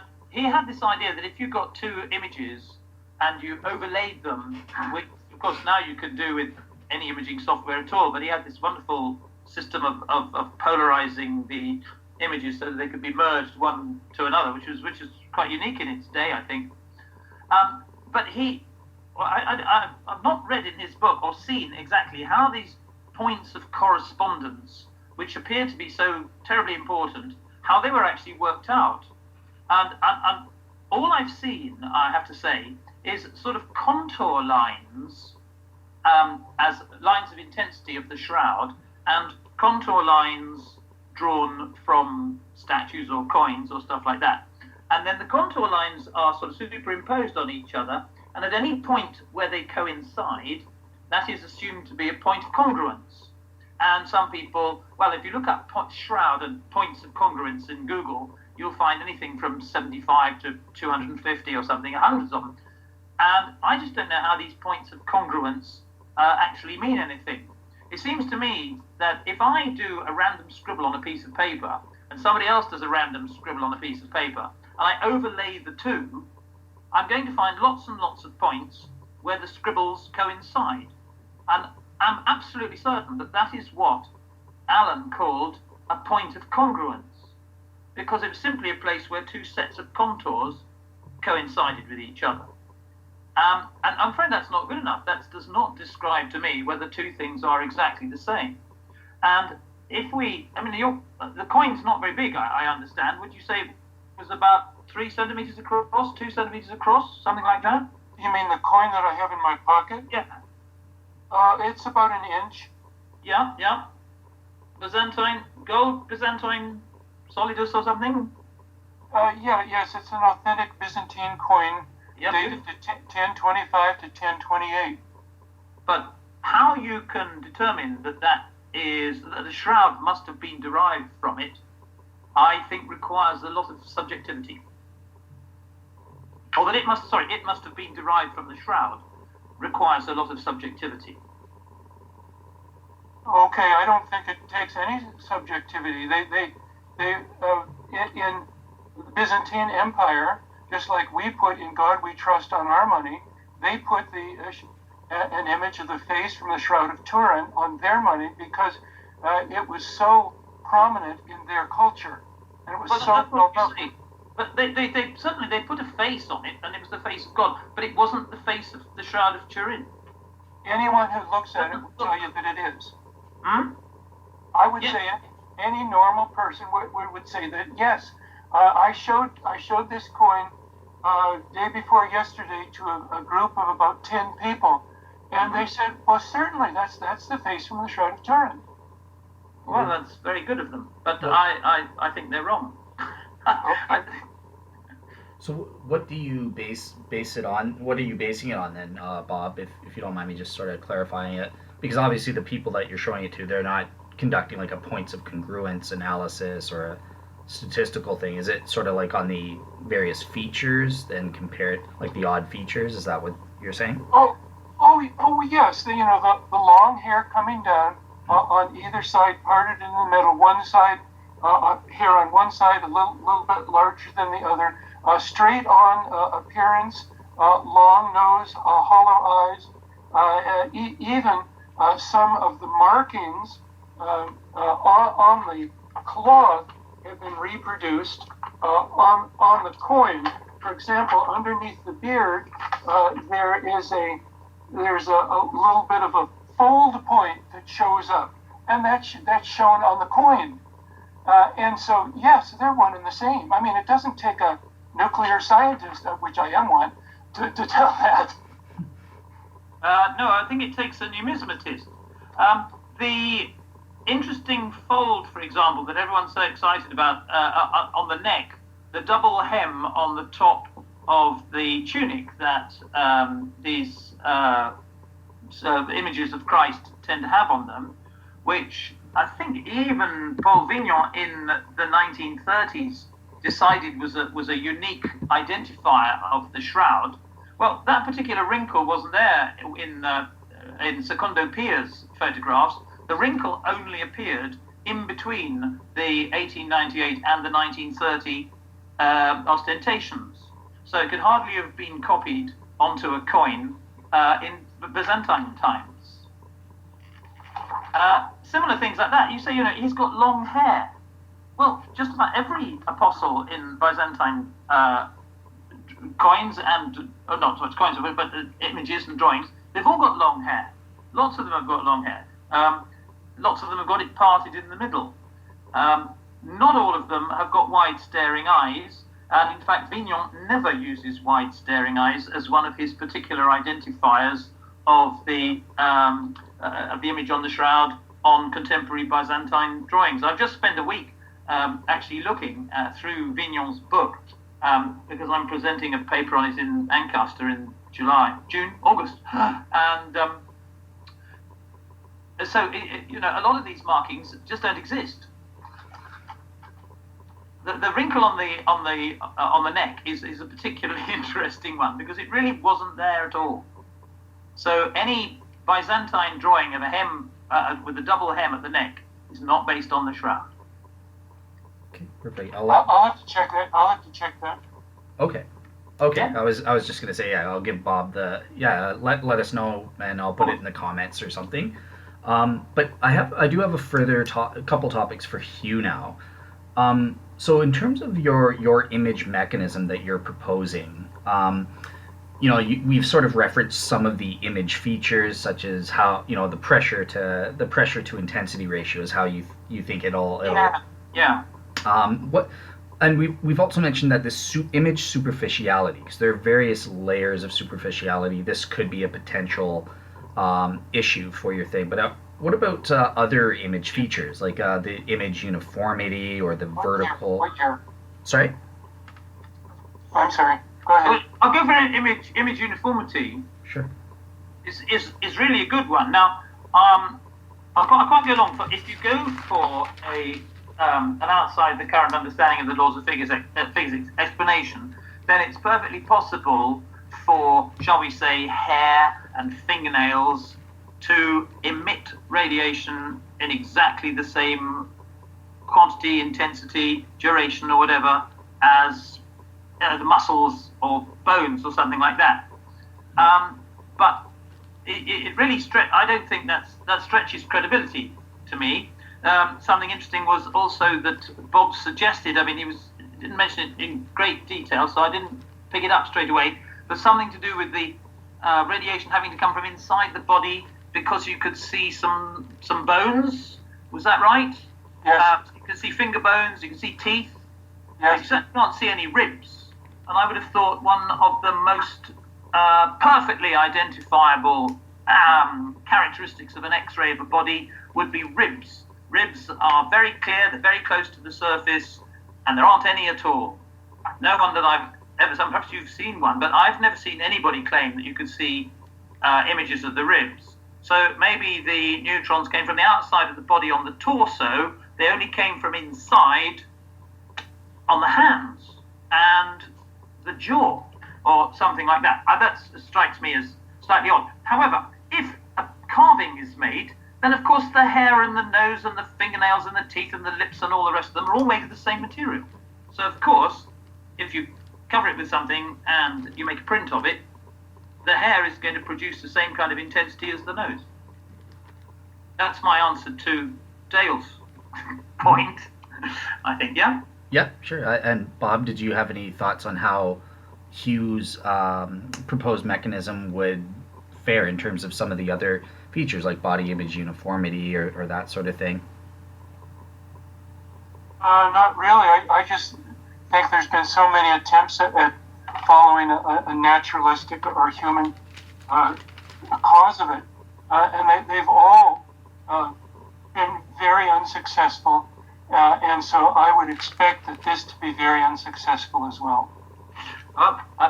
Fair enough. Well, what about the X-rays of the ribs, though? Have you got any comment on that? That's an interesting observation. I'm not sure. The upper chest, of course, has more muscle area on it, so I wouldn't expect it from the upper chest because the ribs there would be a bit deeper. So that what we see here is just the very surface bones. In other words, the radiation that would be, according to our concept, would be forming the image from radiation from within the body due to charged particles. These charged particles are being absorbed or scattered in the body, so that the deeper elements in the body would not be registered on the cloth, only the very surface items. Now, I've also noticed some of the vertebrae on the backbone shows up as well. There's even some reports of some of the separations in the bones in the head, the cranium, show up on the image under careful analysis. And as far as I see here, with Segunda Pia's photograph, the fold that I was referring to was right at the chin, and it's there. In the chin? Yes. Right. So, sorry, I'm referring to the chin. Lower down below the neck, which is represented on Byzantine coins as the hem of the tunic that they wear, which is below the neck.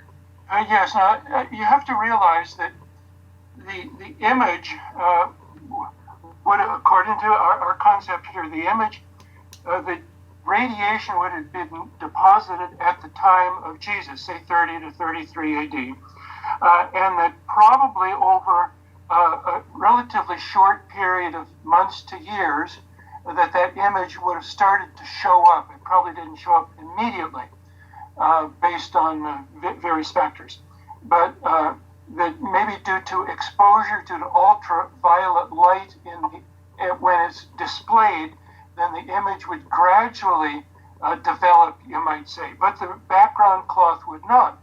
So that as the background cloth gradually darkens over centuries and millennia, the contrast between the image and the background is decreasing. And so that there is a factor about on some of the most ancient of coins and ancient of photographs, they show details that we can no longer see because the contrast is decreasing. Okay, perfect. Yes. It's rather speculative, that, though, isn't it? No, it's exactly what would be expected. Yeah, but have you got, I mean, how do you know that the details were there in the first place?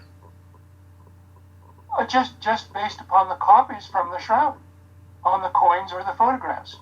Yeah, most of the copies of the Shroud have got loincloths. Yeah, not photographs, I'm sorry. Paintings of them. Yes. Yes. Oh, yes, they did. Matter of fact, when the Shroud went on exhibit, the paintings that were made of the event would be made before the event in order to sell them to people who were there for their remembrance and devotion, so that in the culture of the time, the artist then, not having seen the Shroud, but just hearing stories about it probably because it hadn't been shown for perhaps decades, would put a loincloth on it, just out of courtesy. Oh yeah, the ones that were sold as postcards and engravings and things like that, commemorating ostentations. Now I was thinking more of the copies of the Shroud, which are called, let me think, extractum ex origine, I think, or extractum ab origine, which were intended more for veneration, and were like the Shroud of Lier, for example, in Belgium, and the dozens of shrouds of Noalejo and people, things like that, in Spain, which have usually got that they were copies made from the original and laid on top of the original to give them some kind of sort of second grade of relic status, or is it third grade relic status and that sort of thing. But they often have loincloths on as well. And you can understand why, just out of courtesy to the people, and just out of respect for the human body. That, showing a naked, crucified man in front of, ladies and gentlemen that come to a worship service, that might be offensive. So you can understand why they would be tempted to do something like that. Yeah, but then if a copy is acknowledged not to be an exact copy, then you can hardly derive details of the Shroud that it's meant to be an exact copy of from it. I mean, either it is meant to be an exact copy or it's not. If it's not an exact copy, then you can't say that it has details which ought to be on the Shroud. Oh no, you have many, many different copies that show up these various details, even though there are some differences. You can't ignore the similarities just because there are some differences. No, it's obviously, yeah, I mean, the bits which are like the Shroud are obviously meant to be, I mean, you can tell that it's derived from the Shroud. It's not just, especially the extractum ones, the ones which are declared to be exact copies of the Shroud, you can see that they're meant to be copies of the Shroud. Yeah, well, they might be declared to be exact copies of the Shroud within considerations of the capability of the artist who painted it and the sensitivities of the people who would observe it. So we shouldn't be applying unrealistic expectations to it. No, I follow that. That's fair enough. Perfect. Okay. Yeah, I think that covers it. Is there anything on the topic of Hugh's image forming mechanism that you think hasn't been covered, or you guys would like to discuss before we close? No, we'll just wait to see how his formation technique works. Sounds good. Yeah. Let's see which one comes first. The radiocarbon dating of the carbon fiber shreds from inside, or my copy. I'll bring it to join cluster and you can see. Okay. Perfect. All right. Yeah. So yeah, I just want to close out. I think it was a great discussion. I really liked the back and forth and giving you guys the freedom to let's really hammer this out and go after it kind of thing. Hopefully on your end, you guys enjoyed your time on the show. I did all right by you. Yes, that's fine. I hope we were. Yeah. Yep. Yes.